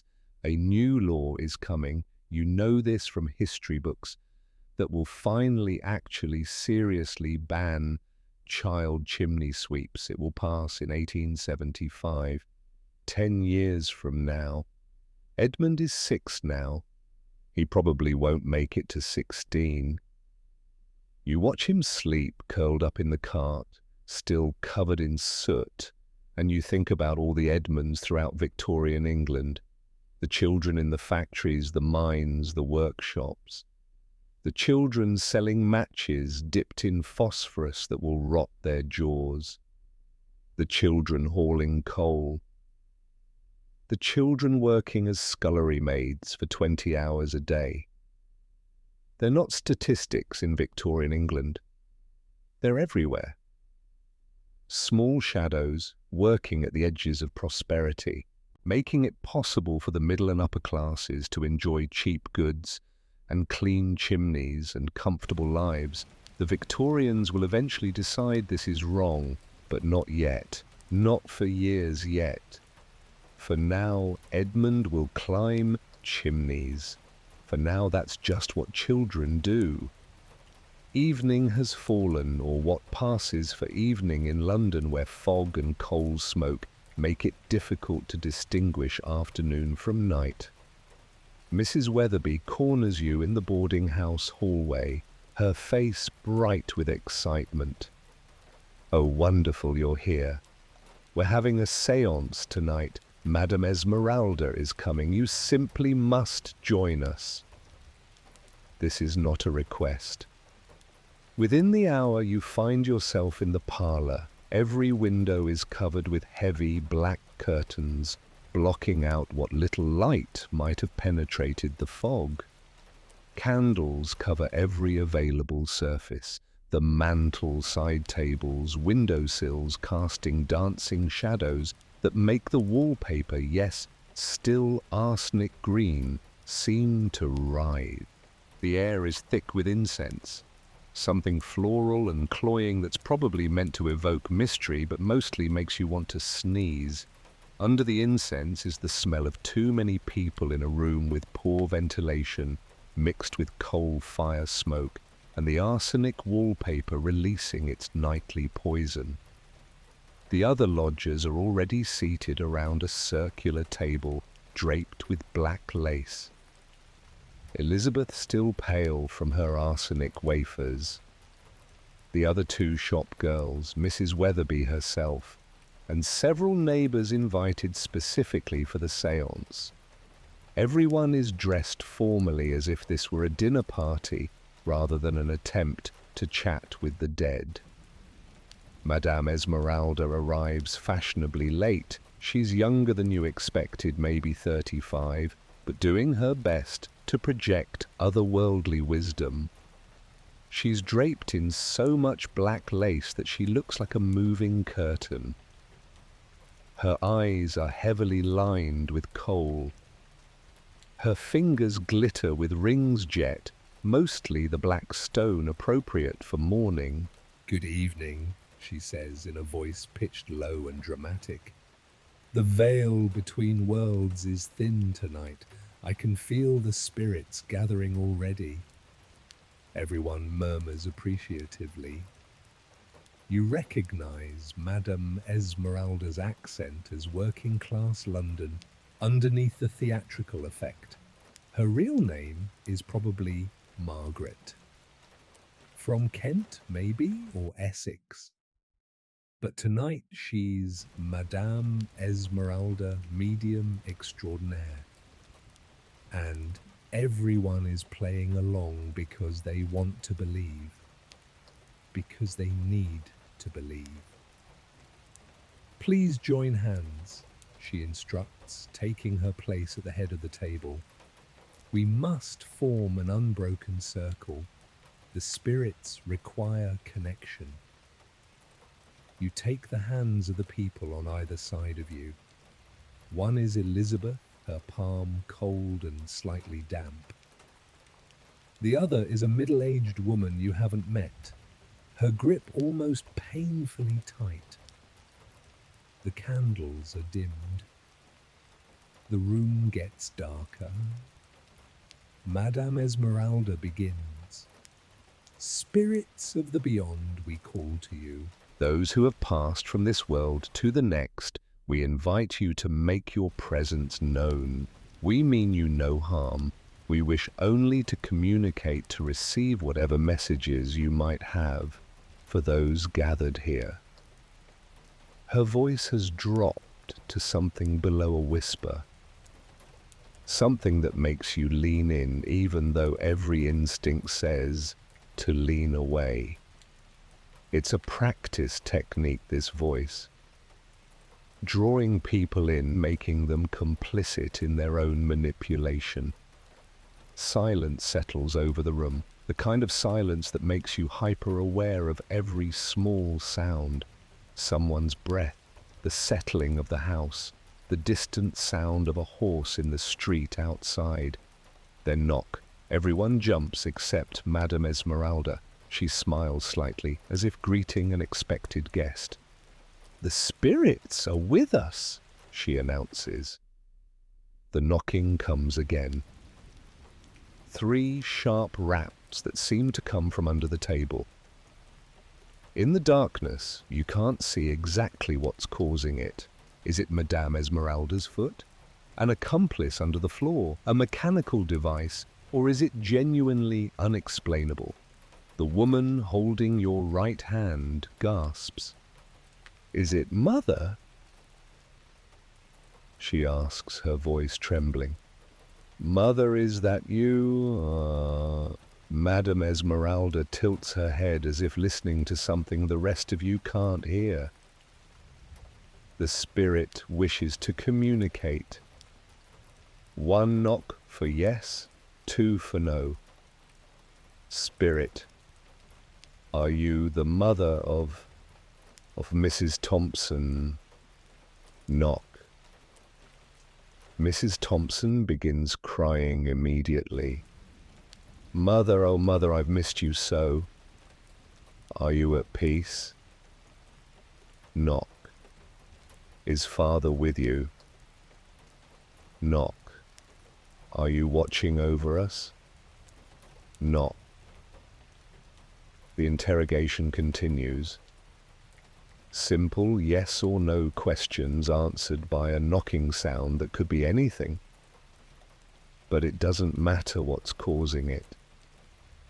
What matters is Mrs. Thompson's tear-stained face, her obvious relief at this connection with her dead mother. Then the table begins to move. Just slightly at first, a small vibration, then more pronounced. It tilts to one side, then the other, rocking like a boat in gentle waves. Everyone gasps. Hands grip tighter. A couple of women pray softly. Madame Esmeralda's eyes have rolled back in her head. Only the whites are showing, which is deeply unsettling, even when you suspect it's performance art. The spirits are strong tonight, she says, her voice strange, hollow. They have messages, so many messages. A cold breeze moves through the room. Impossible, all the windows and doors are closed. And yet, undeniably, there, the candles flicker. Someone whimpers, is it genuinely supernatural? Or just the drafty Victorian house with its poor insulation and gaps around every window frame? And does it matter when the effect is the same, when everyone in the room is convinced they're experiencing something otherworldly? There is a child, Madame Esmeralda intones. A little girl. She passed young, 6 years old. She had fever. It came on quickly. 2 women at the table sob. Childhood death is so common that nearly everyone here has lost a child or sibling or young relative. The description is vague enough to fit dozens of stories. She wants you to know she's happy. She's with angels. She's not in pain anymore. The sobbing intensifies. These women aren't being fooled. They're being comforted. The ambiguous messages, the vague descriptions, they work because they give people what they desperately need. The belief that their dead loved ones are okay, are watching over them, are not just gone, but merely relocated. The séance continues. More knocking. The table moves again violently this time, nearly overturning. A woman screams. The candles flare and dim. Shadows dance on the walls in ways that seem almost purposeful. And Madame Esmeralda presides over it all, her eyes still rolled back, her voice still otherworldly, delivering messages from beyond that are carefully vague and universally comforting. Your son says he's proud of you. Your husband says you must forgive yourself. Your daughter says the pain has stopped. After an hour, the séance ends. The spirits have departed. Madame Esmeralda returns to normal consciousness, looking exhausted and a bit disoriented, another practiced element of the performance. Everyone sits in silence for a moment, processing. Then normal sounds rush back in. People begin to talk, comparing experiences, discussing what they felt and heard and saw. Mrs. Thompson approaches Madame Esmeralda, pressing money into her hands. "Thank you," she whispers. "Thank you so much. I needed to hear that she's at peace." And the thing is, whether Madame Esmeralda is a genuine medium or a talented charlatan doesn't change the fact that Mrs. Thompson needed this, needed to believe her mother was okay, needed the comfort of imagined communication. Victorian spiritualism isn't just fraud, though fraud is certainly present. It's also grief management in an era of overwhelming loss. Community gathering around death instead of running from it. People trying to find meaning in a world that often seems meaninglessly cruel. As you leave the parlor, you see Madame Esmeralda counting her fees. She catches your eye and winks. Just for a second, the theatrical medium dropping away to show the working class woman underneath. She knows you know. She doesn't care. She provided a service. People left feeling better than they arrived. In Victorian England, that's worth the price of admission. The next evening, Elizabeth invites you on what she calls a proper Victorian entertainment, a guided ghost tour of a supposedly haunted manor house on the outskirts of London. You arrive with a group of about 20 people, mostly young and middle class, dressed in their evening best. This is a social outing, a date activity, an event to discuss at parties. The supernatural is fashionable. The guide is an older gentleman with an impressive beard who introduces himself as Mr. Blackwood. He carries a lamp that casts dramatic shadows as he leads you through foggy grounds toward the manor. This house, he intones, has witnessed terrible tragedy. In 1832, the lady of the house, Charlotte Ashworth, discovered her husband's infidelity. In her grief and rage, she poisoned him with arsenic mixed into his evening tea. Several people gasp appreciatively. You can't help but think about the arsenic wafers in your pocket, the arsenic wallpaper in your room, the arsenic everywhere in Victorian life. Of course, Charlotte had access to poison. Everyone did. She was hanged for the crime, Mr. Blackwood continues, but locals say she never left. Her spirit wanders the halls searching for the husband who betrayed her, weeping for the life she lost. He leads you into the house. It's genuinely unsettling, dark, cold, full of strange sounds. Every door creaks. The floorboards groan under your feet. Wind whistles through gaps in the walls. Many visitors report feeling cold spots, Mr. Blackwood says, pausing in the hallway. The touch of spectral hands, the sound of a woman crying when no one is there. As if on cue, a moaning sound echoes through the house. Half the group screams, the other half laughs nervously. You're fairly certain there's an accomplice hidden somewhere making sounds, but you can't prove it. And the ambiguity is part of the fun. Everyone wants to be scared, wants to experience something supernatural. In their daily lives filled with death and disease and coal smoke, the supernatural is almost comforting. At least it suggests there's something more than just this. The tour continues through rooms full of covered furniture and portraits of dead Ashworths, staring down with painted eyes. Each room has its own ghost story, its own tragic death, its own reason for haunting. The Victorian obsession with ghosts isn't morbid curiosity. It's evidence of a deeper need to believe that death isn't the end, that consciousness persists somehow, that the people who have died are still present in some form. After the house tour, Mr. Blackwood leads you to the family cemetery behind the manor. Gas lamps have been positioned to create maximum atmosphere. Long shadows, pools of darkness between patches of sickly light.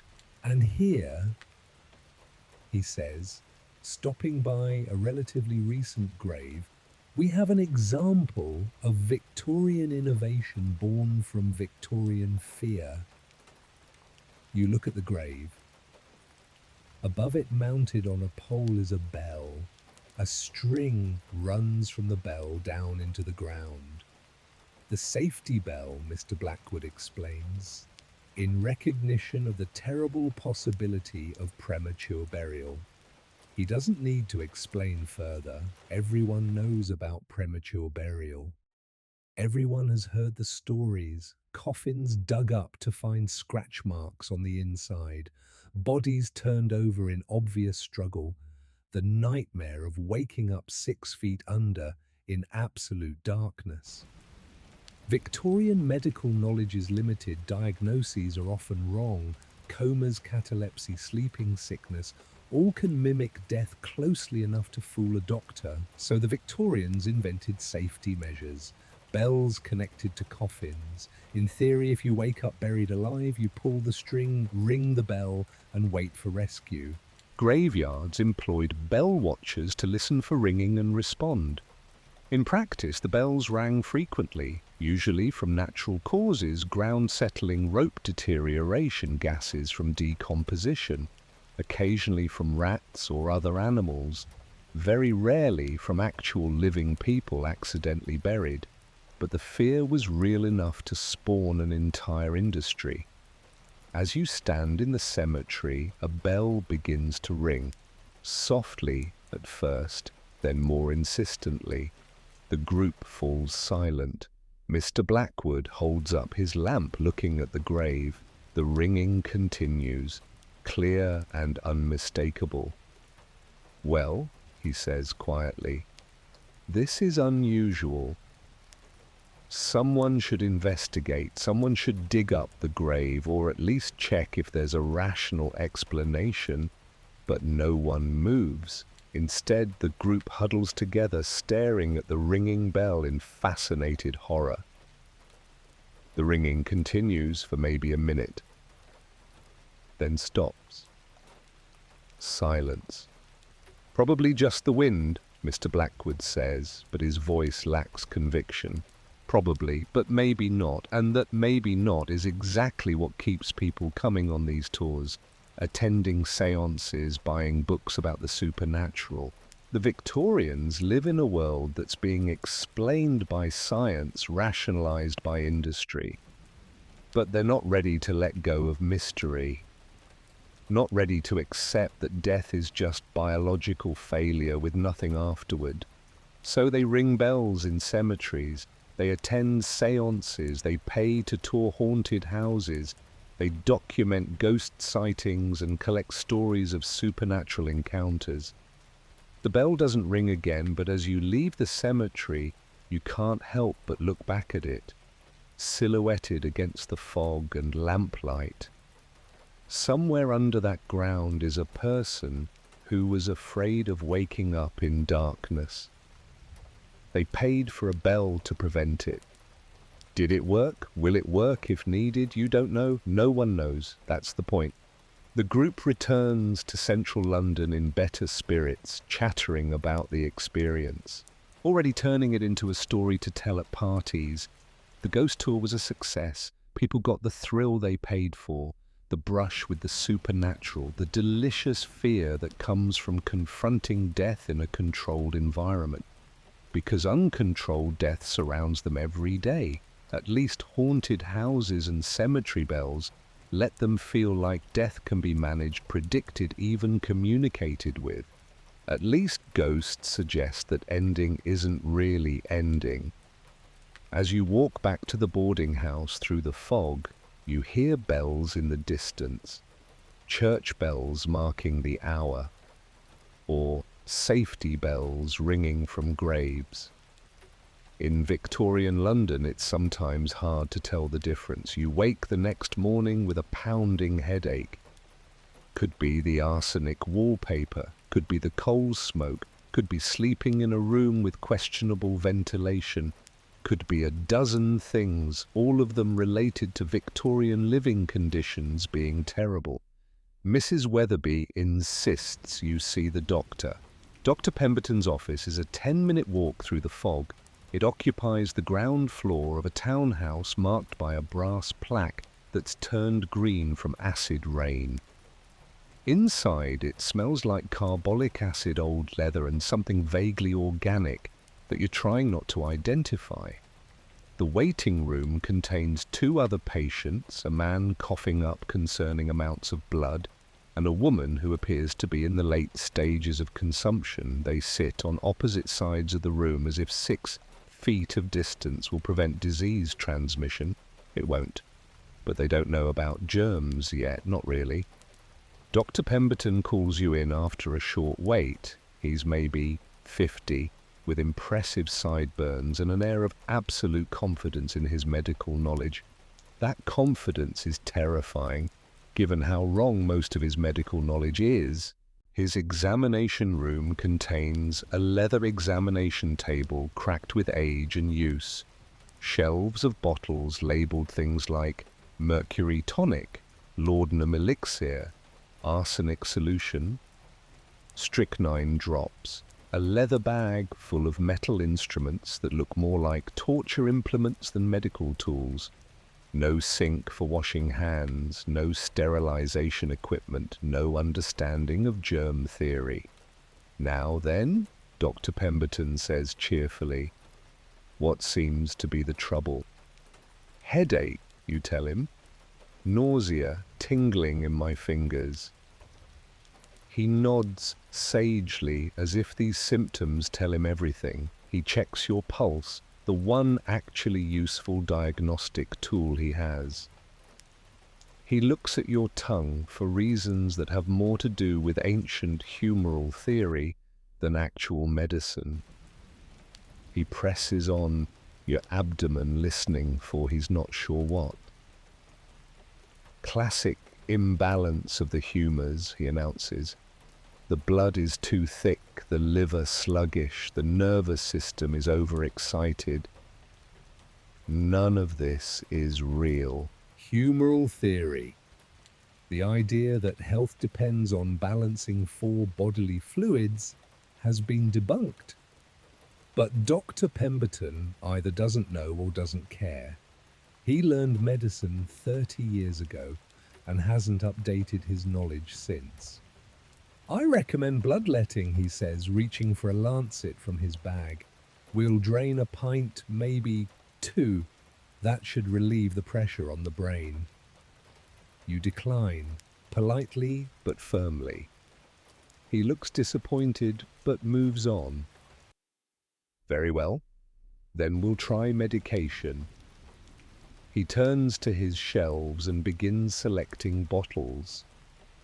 The prescription he's preparing will include laudanum, opium dissolved in alcohol. For the pain, he says. In reality, it's liquid addiction in a bottle. Most Victorians take laudanum regularly. For everything. Headaches, toothaches, coughs, nerves, insomnia, menstrual cramps, babies who won't stop crying. It works in the sense that it makes you not care about your symptoms anymore. It also makes you an opiate addict. But Victorians don't really recognize addiction as a problem. They just think some people need more medicine than others. Mercury tonic for the liver, apparently. Mercury is toxic. It causes tremors, kidney damage, brain damage, and death.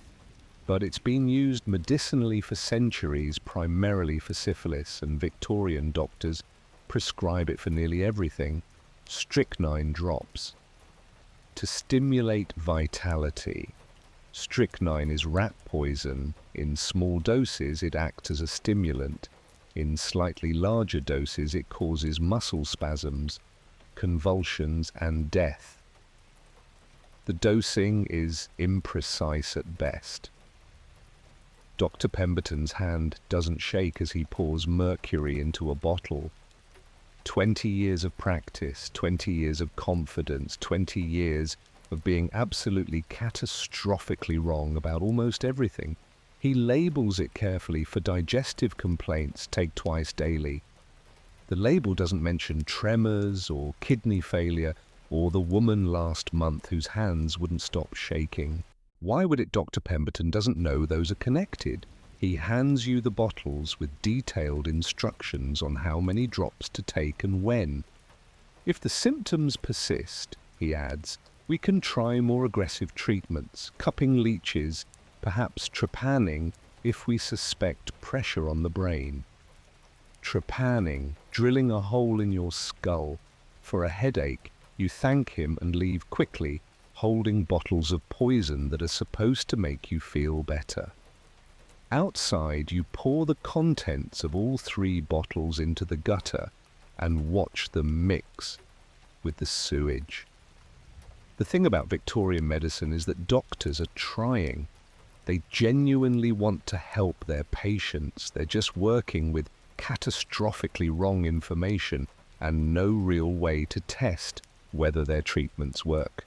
Germ theory exists. Louis Pasteur is doing his work right now in France, proving that microorganisms cause disease. But most British doctors reject it.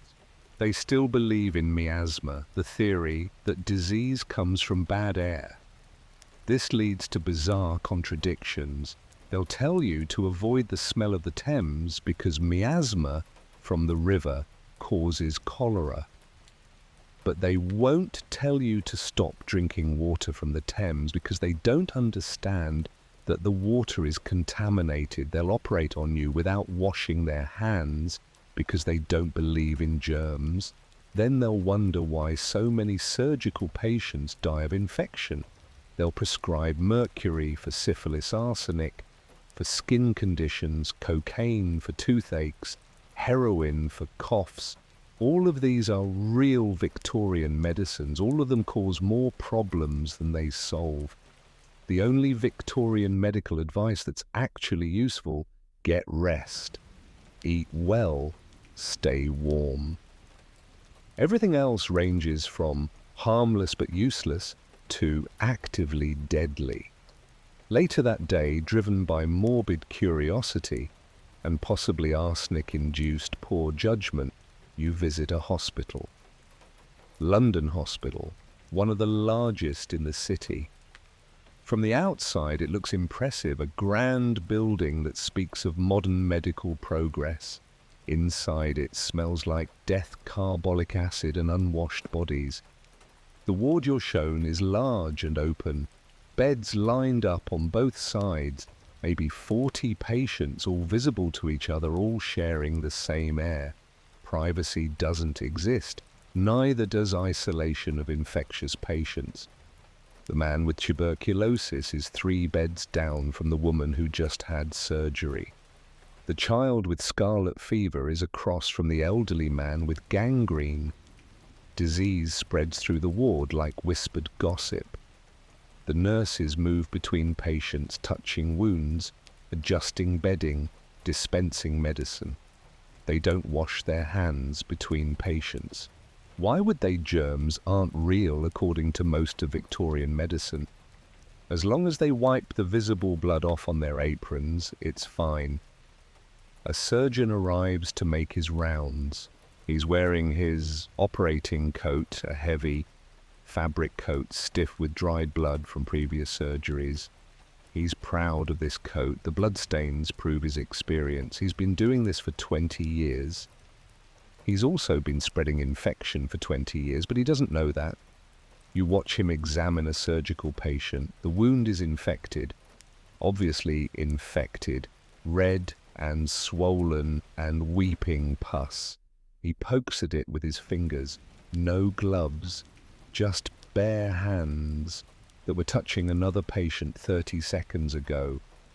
Laudable pus, he announces. This is good, shows the body is fighting.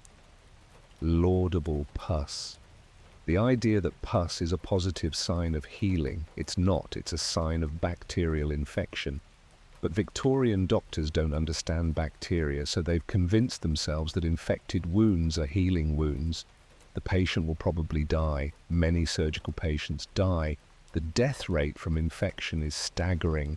But Victorian doctors blame it on weak constitutions, bad air in the hospitals, moral failings of the patients. Never their own unwashed hands. There was a doctor who figured this out.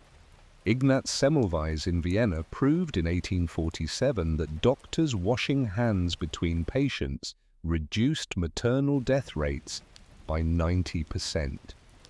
90%. The medical establishment mocked him, rejected his findings, drove him to a mental breakdown. He died in an asylum in 1865. The same year you're visiting London. His ideas are slowly gaining acceptance, but too slowly. Many surgeons will resist, convinced that the old ways are fine. In the surgical theatre, you watch an amputation. A man's leg crushed in a factory accident, too damaged to save. Speed is valued over sterility. The surgeon can remove the leg in under 3 minutes. The audience of medical students applauds the performance. No one has washed anything. Not the instruments, not the surgeon's hands, not the table where the patient lies. The sawdust on the floor to absorb blood is the same sawdust from yesterday's surgeries. The patient is given ether for anesthesia, one of the few genuinely useful Victorian medical advances. At least he won't be conscious during the cutting. He'll probably die of infection within a week, but at least he won't feel the saw.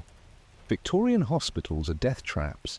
The poor come here because they have nowhere else to go. The wealthy avoid them, preferring to be treated at home where they have some control over their environment. Everyone would be better off if hospitals just didn't exist yet.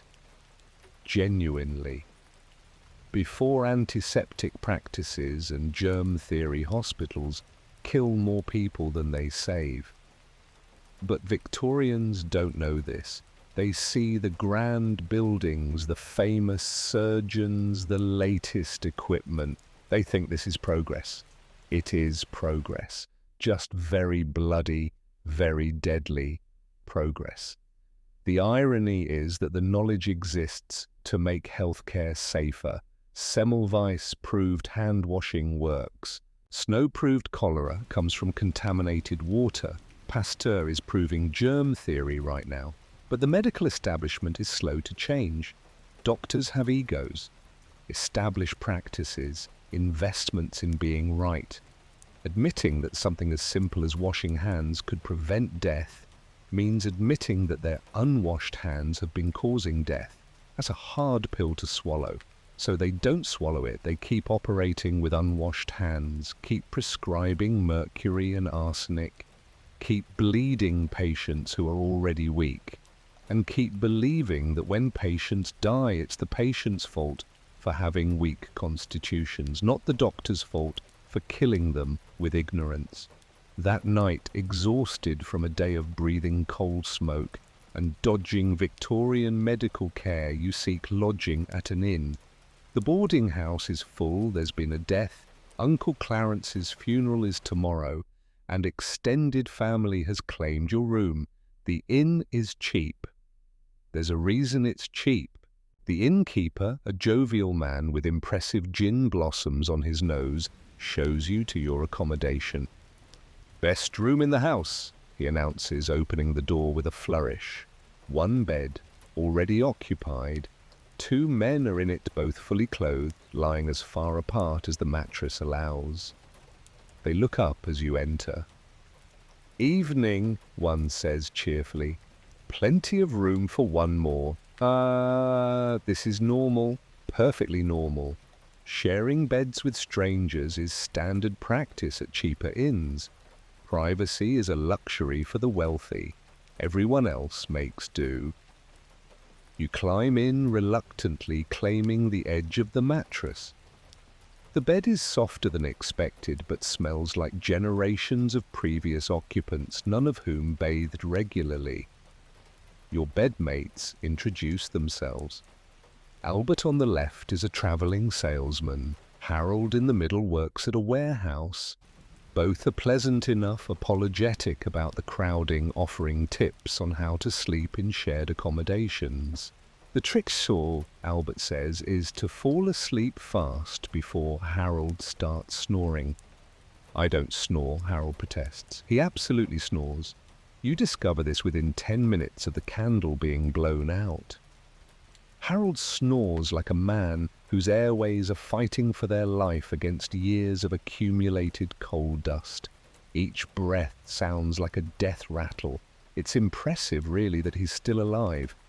The mattress is stuffed with straw, and possibly the hopes and dreams of previous sleepers who also failed to rest here.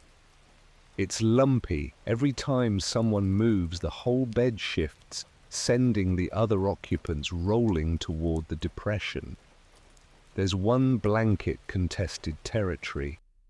Throughout the night, ownership shifts between all 3 of you, in a passive-aggressive tug-of-war conducted entirely while pretending to sleep. Around 2 a.m., something small and multi-legged runs across your face. You don't scream. You've learned not to draw attention to vermin. Everyone knows they're here. Acknowledging them makes it worse.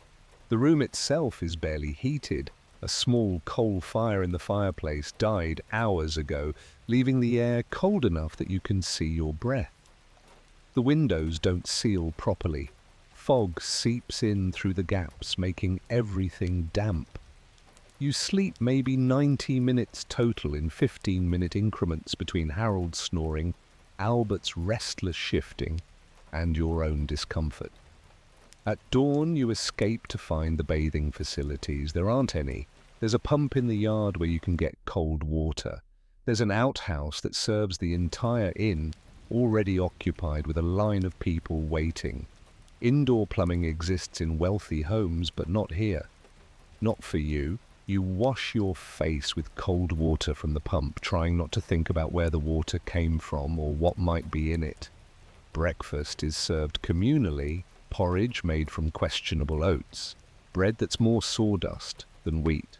Sawdust is a common adulterant in cheap bread. Weak tea. You eat because you need food, not because it's good. The dining room is full of other lodgers in various states of dishevelment. Everyone looks tired. Everyone is coughing. The air is thick with the sounds of Victorian respiratory systems struggling with Victorian air quality. A family with 4 children occupies one table. The children are thin, wearing clothes that are more patches than original fabric. The youngest is maybe 3, coughing wetly into their hands before reaching for bread. Disease spreads in places like this. Shared beds, shared rooms, shared air, shared everything. When one person gets sick, everyone gets sick. Typhus, cholera, tuberculosis, they love these conditions. You finish your breakfast quickly and leave. The street outside is already busy. Vendors setting up, workers heading to factories, children selling matches, flowers, newspapers, dogs fighting over scraps in the gutter, horses leaving fresh manure that will freeze into ankle-twisting obstacles. This is daily life, this is normal, this is what most Victorians experience: crowding, dirt, disease, constant struggle to afford basic necessities. The wealthy live differently, of course, in townhouses with multiple rooms, servants, proper kitchens, bathing facilities, but they're the minority. Most people live like this, packed together, breathing each other's air, wearing each other's second-hand clothes, eating food of dubious origin, drinking water of questionable safety. And somehow most of them survive. Not all death rates are high, especially for children and the elderly. But most adults make it to middle age through sheer stubborn resilience. They wake up, they work 12-hour days, they eat whatever they can afford, they sleep in shared beds in freezing rooms, they get sick and often recover without medical intervention, because medical intervention might kill them faster. They keep going, because what else is there to do? Giving up means starvation, means the workhouse, means losing what little you have. So they don't give up. They share beds with strangers and wake up covered in bug bites and go to work anyway. They drink contaminated water and hope they don't get cholera this time. They eat adulterated food and pray it's not adulterated with something immediately deadly. They survive. It's not living, not really. It's survival. Day by day, hour by hour, breath by breath of coal smoke-filled air. But it's what they have, and they make it work. Hunger drives you to a street vendor selling hot pies. The smell is enticing enough to overwhelm your better judgment. Meat pies. Fresh meat pies, the vendor calls his voice hoarse from years of shouting over London noise. You buy one. It's warm in your hands, pastry golden and flaky. You bite into it. The meat inside is something. Meat-like substance. Could be beef, could be pork, could be horse, could be rat, could be things you don't want to think about. The vendor catches your expression and laughs. First time with street pies. Don't think about it too hard. It's meat, it's cooked. It won't kill you immediately. That's about all you can ask for. He's not wrong. Victorian food safety is a disaster. There are no regulations, no inspections, no requirements for honest labelling or safe preparation. If you're selling food, you can put whatever you want in it. And vendors do. You swallow carefully and ask, "What exactly is in this?" The vendor shrugs. Meat, gravy, pastry. The specifics. Better you don't know. He's being honest in his way. Common food adulterations throughout Victorian London bread gets chalk and alum to make it whiter. Consumers associate white bread with quality. Sawdust as cheap filler. Bone meal to add protein at minimal cost. You pass a baker displaying bread in his window. It looks beautiful, white, fluffy, fresh. It's probably adulterated with all of the above. A customer buys a loaf, bites into it. The texture is slightly gritty. That's the chalk. She doesn't seem to notice or care. Milk is watered down to increase volume and profit. Chalk dust makes it look less watery. Formaldehyde preserves it longer. You watch a milk vendor selling to a mother with a baby. The milk is thin, bluish, clearly diluted. He assures her it's fresh. Fresh from the Thames mixed with chalk dust to hide the blue tint, maybe some formaldehyde to keep it from spoiling too fast. She pays and leaves, trusting that milk means milk. It doesn't. Tea is often used tea leaves dried and sold as new, other leaves coloured to look like tea, actual twigs and sawdust. Coffee gets chicory root, burnt sugar, roasted grain sawdust mixed in. Real coffee is expensive. Why use all real coffee when you can stretch it? Candy for children contains lead chromate for red colouring, copper arsenite for green, mercury sulfide for vermilion, all poisonous, all used because they make bright appealing colours. A child walks past eating a bright green candy. The colour is gorgeous. It's also arsenic. Pickles have copper sulfate added to make them bright green. It works beautifully. It's also toxic. But the green is so appealing. The vendor isn't trying to poison you. He's trying to make a living. If he can stretch his meat filling with cheaper ingredients and still have a product that sells, he will. Everyone does it. It's expected. You finish the pie because you're hungry and it's warm, and it probably won't kill you immediately, as the vendor promised. Later thirsty, you face the water problem. Clean water in Victorian London is nearly impossible to find. Your options: Thames water, definitely contaminated with sewage, industrial waste, dead things, will almost certainly make you sick. Well water, probably contaminated with overflow from cesspits. Might be slightly safer than Thames water, might be worse. Tea requires boiling the water, which kills bacteria. Safest option though, the tea itself might be adulterated. Beer, small beer, low alcohol is actually safer than water because the brewing process involves boiling. This is why everyone, including children, drinks beer regularly. Not to get drunk, to not die from waterborne disease. You opt for tea from a tea shop. The proprietor boils water on a coal stove and serves it in a cup that's been rinsed in questionable water.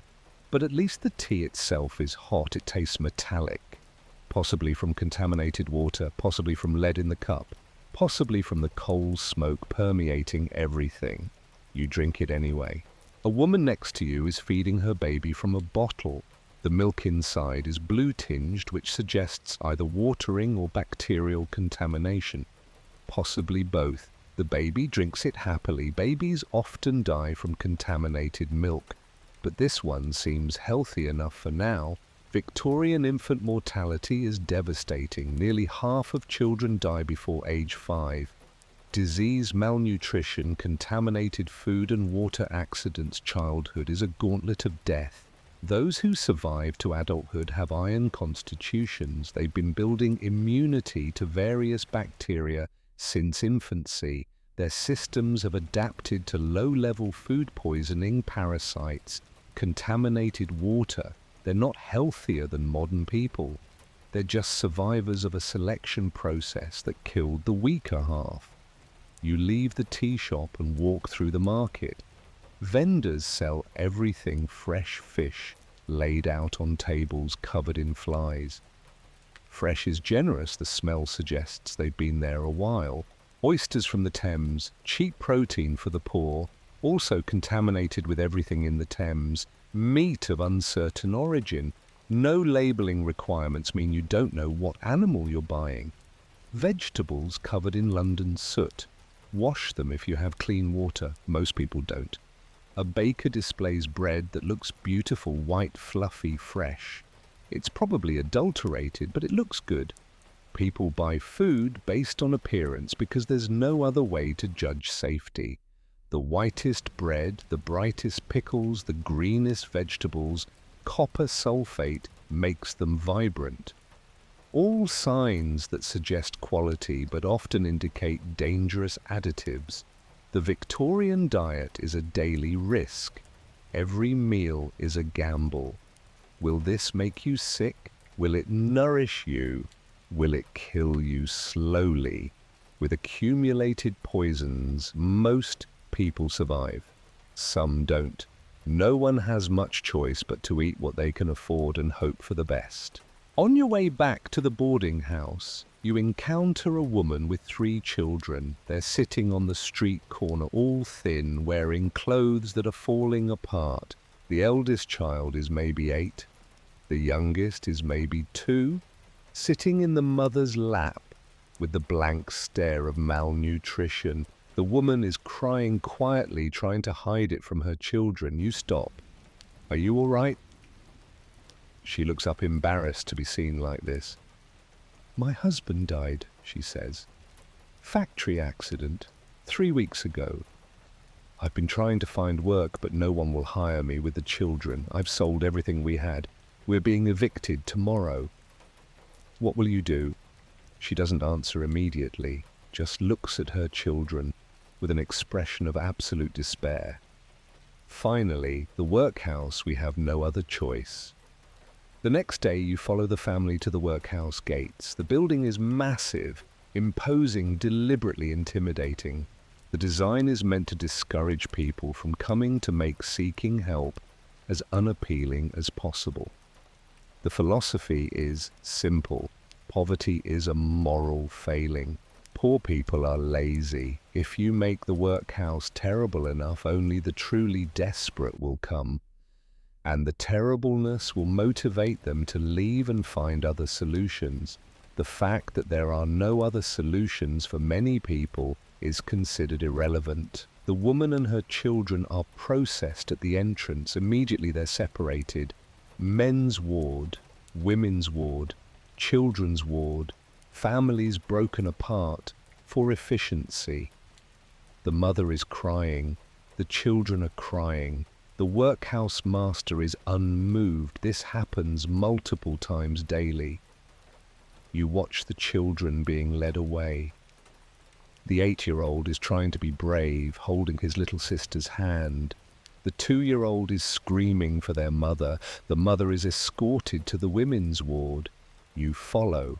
The women's ward is large, cold, filled with beds, spaced barely 2 feet apart. No privacy, no comfort.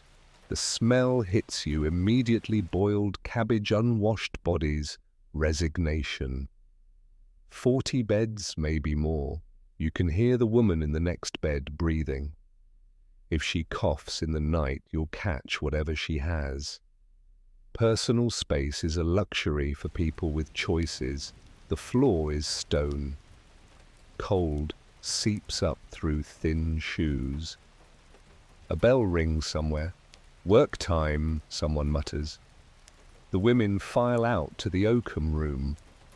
Rows of women silent, pulling apart old rope with bleeding fingers. Oakum picking the job is to separate the fibers of old rope so they can be reused as caulking for ships. The fibers are rough, coarse, sharp. Your hands aren't used to this. Within an hour, your fingertips are raw. Blood spots on the rope you're working. The woman next to you has been doing this for 3 years. Her fingers are permanently bent, locked into the picking position. Claw-like. She sees you staring. "You'll get used to it," she says. Her voice is flat, emotionless. "Or you won't. Either way, you'll keep doing it." Because the alternative is starving in the street. This is help, Victorian help. The work is deliberately pointless. It serves no purpose except to occupy the inmates and make the experience unpleasant. The meals are minimal gruel for breakfast, bread and cheese for lunch, sometimes potatoes for dinner. Deliberately kept sparse, so the workhouse isn't better than outside. Can't have poor people thinking the workhouse is comfortable. That would encourage dependency. The children's ward is no better. Children separated from their mothers but not given particularly better care. They work 2 easier tasks than adults but still work. They get minimal education, just enough reading and arithmetic to make them employable as servants or factory workers. The death rate among workhouse children is high. Disease spreads easily in crowded conditions. Malnutrition weakens immune systems. Medical care is minimal. The elderly fare worst. Too old to work productively but made to work anyway. Breaking stones, crushing bones for fertilizer, whatever tasks can be extracted from failing bodies. When they can't work anymore, they're sent to the infirmary. The infirmary is understaffed, undersupplied, overwhelmed. People die there regularly, often alone, away from their families. Victorian society believes deeply that poverty is a choice, that poor people could work harder, save more, make better decisions. The workhouse is designed to be so terrible that people will do anything to avoid it, thus encouraging them to find other solutions. The reality, most workhouse inmates are there because of circumstances beyond their control. Illness, disability, widowhood, old age, industrial accidents, economic downturns. They're not lazy. They're victims of a system that exploits workers, pays minimal wages, provides no safety net, and then punishes them for failing to thrive. The mother you followed here will probably spend months in the workhouse. She'll pick oakum until her fingers are permanently damaged. She'll see her children only occasionally under supervised conditions. She'll live with the knowledge that her family has been broken apart. And it's her fault for being poor, except it's not her fault. Her husband's death was an industrial accident common in factories, where safety is an afterthought. She can't find work because Victorian society doesn't believe women should work outside the home. And when they do, pays them half what men earn. She has no family to help because poverty has scattered them or killed them with disease. But the workhouse system doesn't acknowledge circumstance. It only acknowledges failure, and it punishes failure with isolation, humiliation, and grinding pointless labor. You leave the workhouse feeling sick. Outside, the fog is thick, the coal smoke choking. Somewhere inside those walls, a mother is trying not to cry while she picks apart rope. Her children are in another wing, wondering when they'll see her again. This is Victorian charity. This is help. You've noticed something throughout your time in Victorian England. Women disappear. Not literally, though, sometimes literally. But legally, socially, politically married women especially, cease to exist as independent beings.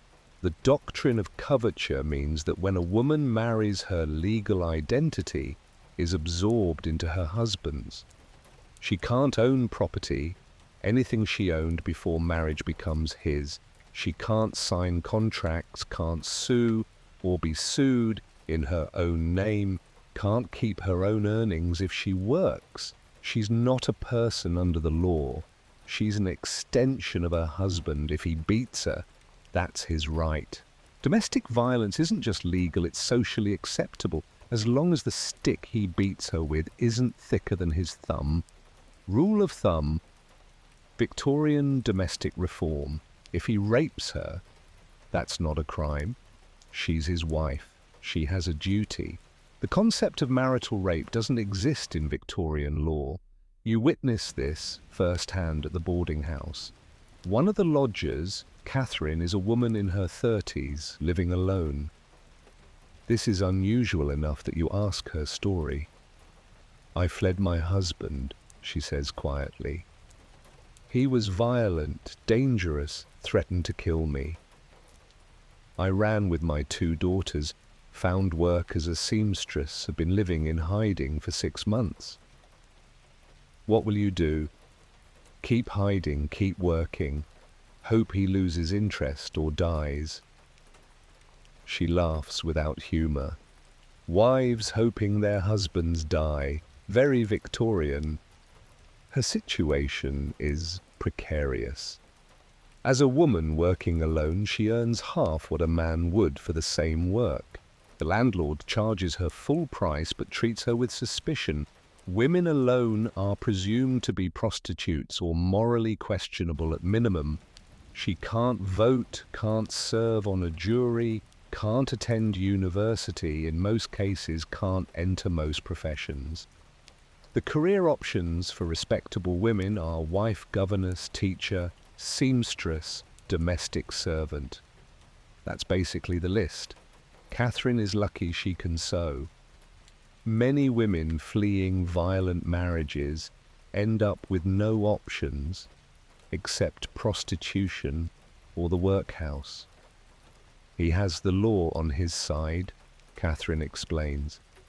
If he finds me, he can take the girls. I have no legal claim to them. They're his property. Her daughters, ages 10 and 12, are why she stays hidden, why she works herself to exhaustion, why she lives in constant fear. The law says they're his, she says, but I'm their mother. I'll die before I let him have them.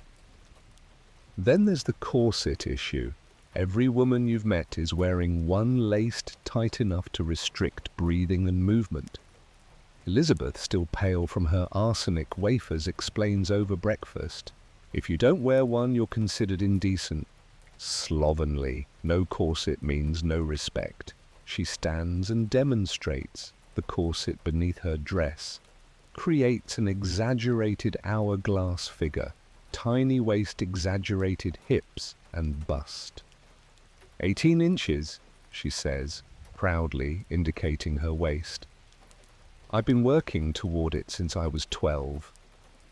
The corsets are instruments of torture disguised as fashion, laced from age 8 or 9, reshaping growing bodies, compressing organs, restricting ribs from expanding properly. The ideal waist is 18 inches. Women achieve this through years of tight lacing, often starting in childhood. The effects: displaced organs, damaged ribs, breathing difficulties, constant fainting muscle, atrophy from disuse. Pregnancy in a corset is dangerous but expected. Women are supposed to wear them throughout pregnancy, hiding their condition as long as possible, because showing pregnancy is considered indelicate. Some women die from tight lacing, liver damage, rib fractures, piercing organs, respiratory failure. But society calls this beauty. Fashion magazines praise the tiny waist. Doctors, male doctors, all of them occasionally speak out against extreme tight lacing, but generally support corsets as necessary for women's weak spines. Women's spines aren't weak, they're just not designed to be compressed into 18-inch waists. Meanwhile, men wear comfortable clothing, no compression, no restriction. They get pockets, real pockets plural, where they can carry things. Women's clothing has no pockets. Can't have pockets would ruin the line of the dress. So women carry reticules, tiny bags that hold almost nothing, forcing them to depend on men for carrying anything substantial. It's not accidental. Nothing about women's fashion is accidental. It's designed to restrict movement, enforce dependency, maintain clear visual distinction between genders. A woman in comfortable clothes could work, could run, could fight. A woman in a corset and 15 pounds of layered skirts is hobbled. That's the point. You ask Elizabeth why she doesn't just stop wearing the corset and be what unmarriageable, unemployable, socially shunned. She shakes her head. We don't have the luxury of comfort. We have survival, and survival means conforming.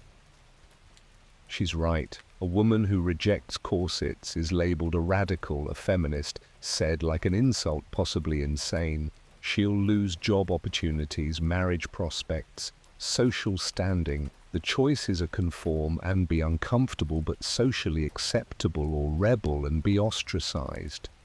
Most choose conformity, not because they're weak or brainwashed, but because they're making calculated decisions in a system that punishes female independence. Some women are fighting back. The early feminist movement is growing. Barbara Baudichon, Josephine Butler, Millicent Fawcett are campaigning for married women's property rights, women's suffrage access to education and professions. But change is slow. The Married Women's Property Act won't pass until 1882, 17 years from now. Women's suffrage won't happen until 1918 for property owners, 1928 for all women. For now, Victorian women navigate a world that treats them as property, restricts their bodies, limits their opportunities, and calls this natural order. And most of them survive anyway.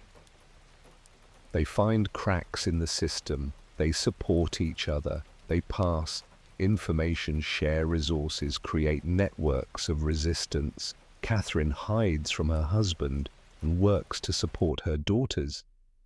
Elizabeth swallows arsenic and laces her corset and finds small freedoms where she can. They endure, but they shouldn't have to. You've been in Victorian London for what feels like weeks. Maybe it has been weeks. Time moves strangely when every day is survival. You've seen death in parlours and factories and chimneys. You've breathed poison air and drunk questionable water and slept in rooms slowly killing you. You've watched children work themselves to exhaustion. Women disappear into legal non-existence. Poor families broken apart in workhouses. You've survived. Barely. Your lungs ache from coal smoke. Your head pounds from arsenic exposure. Your soul is tired from witnessing suffering that everyone treats as normal. Tonight there's an execution, public hanging in the town square. People are gathering, already excited, treating it like entertainment. You go because you have to see it, because you've seen everything else about Victorian death, and this official death, state-sanctioned death, feels like the culmination. The crowd is massive.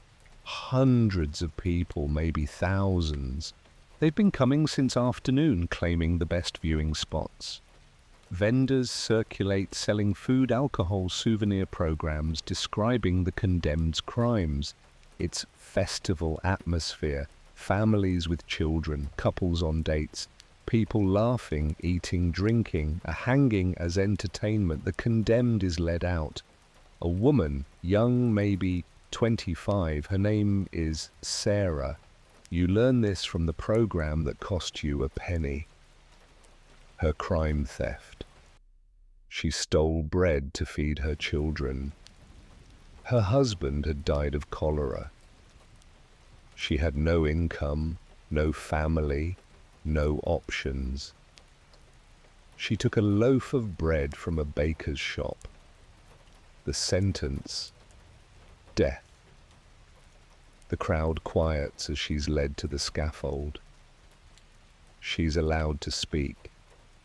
Her voice shakes but carries, "I only wanted to feed my babies. They were crying, so hungry.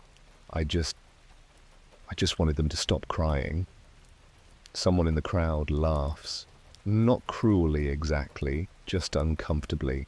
The human noise people make when something is too real and they don't know how to process it. Someone else shushes them. The executioner positions her on the trap door. The noose is placed around her neck. She's crying now, quietly, hopelessly. "My children," she says. "Someone please, my children." The trap door opens. The sound, the specific sound of a human body dropping the rope, snapping tight, the sudden, absolute silence from the crowd will stay with you forever. The woman swings. Her neck didn't break cleanly. She's strangling slowly, body convulsing, fighting, even though fighting is useless. It takes minutes, long, horrible minutes. The crowd watches in silence now. Some people turn away.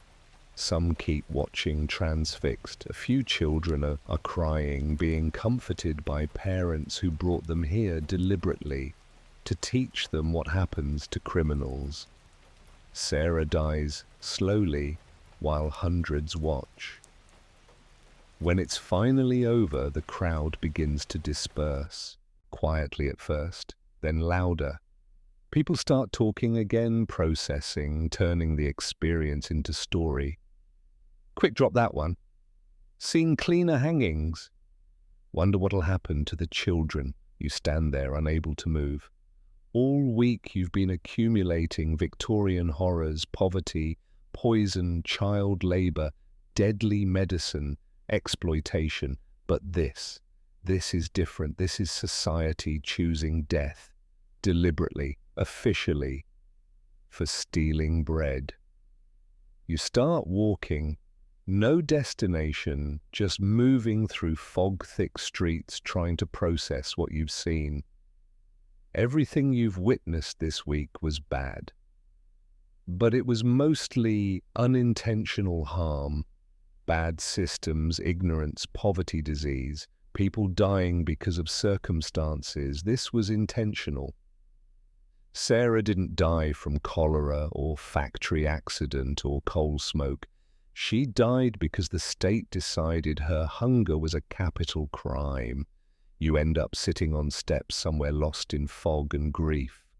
For Sarah, for Edmund in his chimneys, for Thomas and Mary in the factory, for the workhouse mother separated from her children, for Catherine hiding from her violent husband, for all the Victorians trapped in systems that grind them down.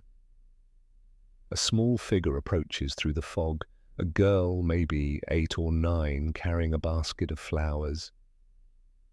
"Flowers, miss?" she asks. Her voice is hoarse, her clothes threadbare, her face dirty. You shake your head. She sits down anyway. "You crying about the hanging?" You nod.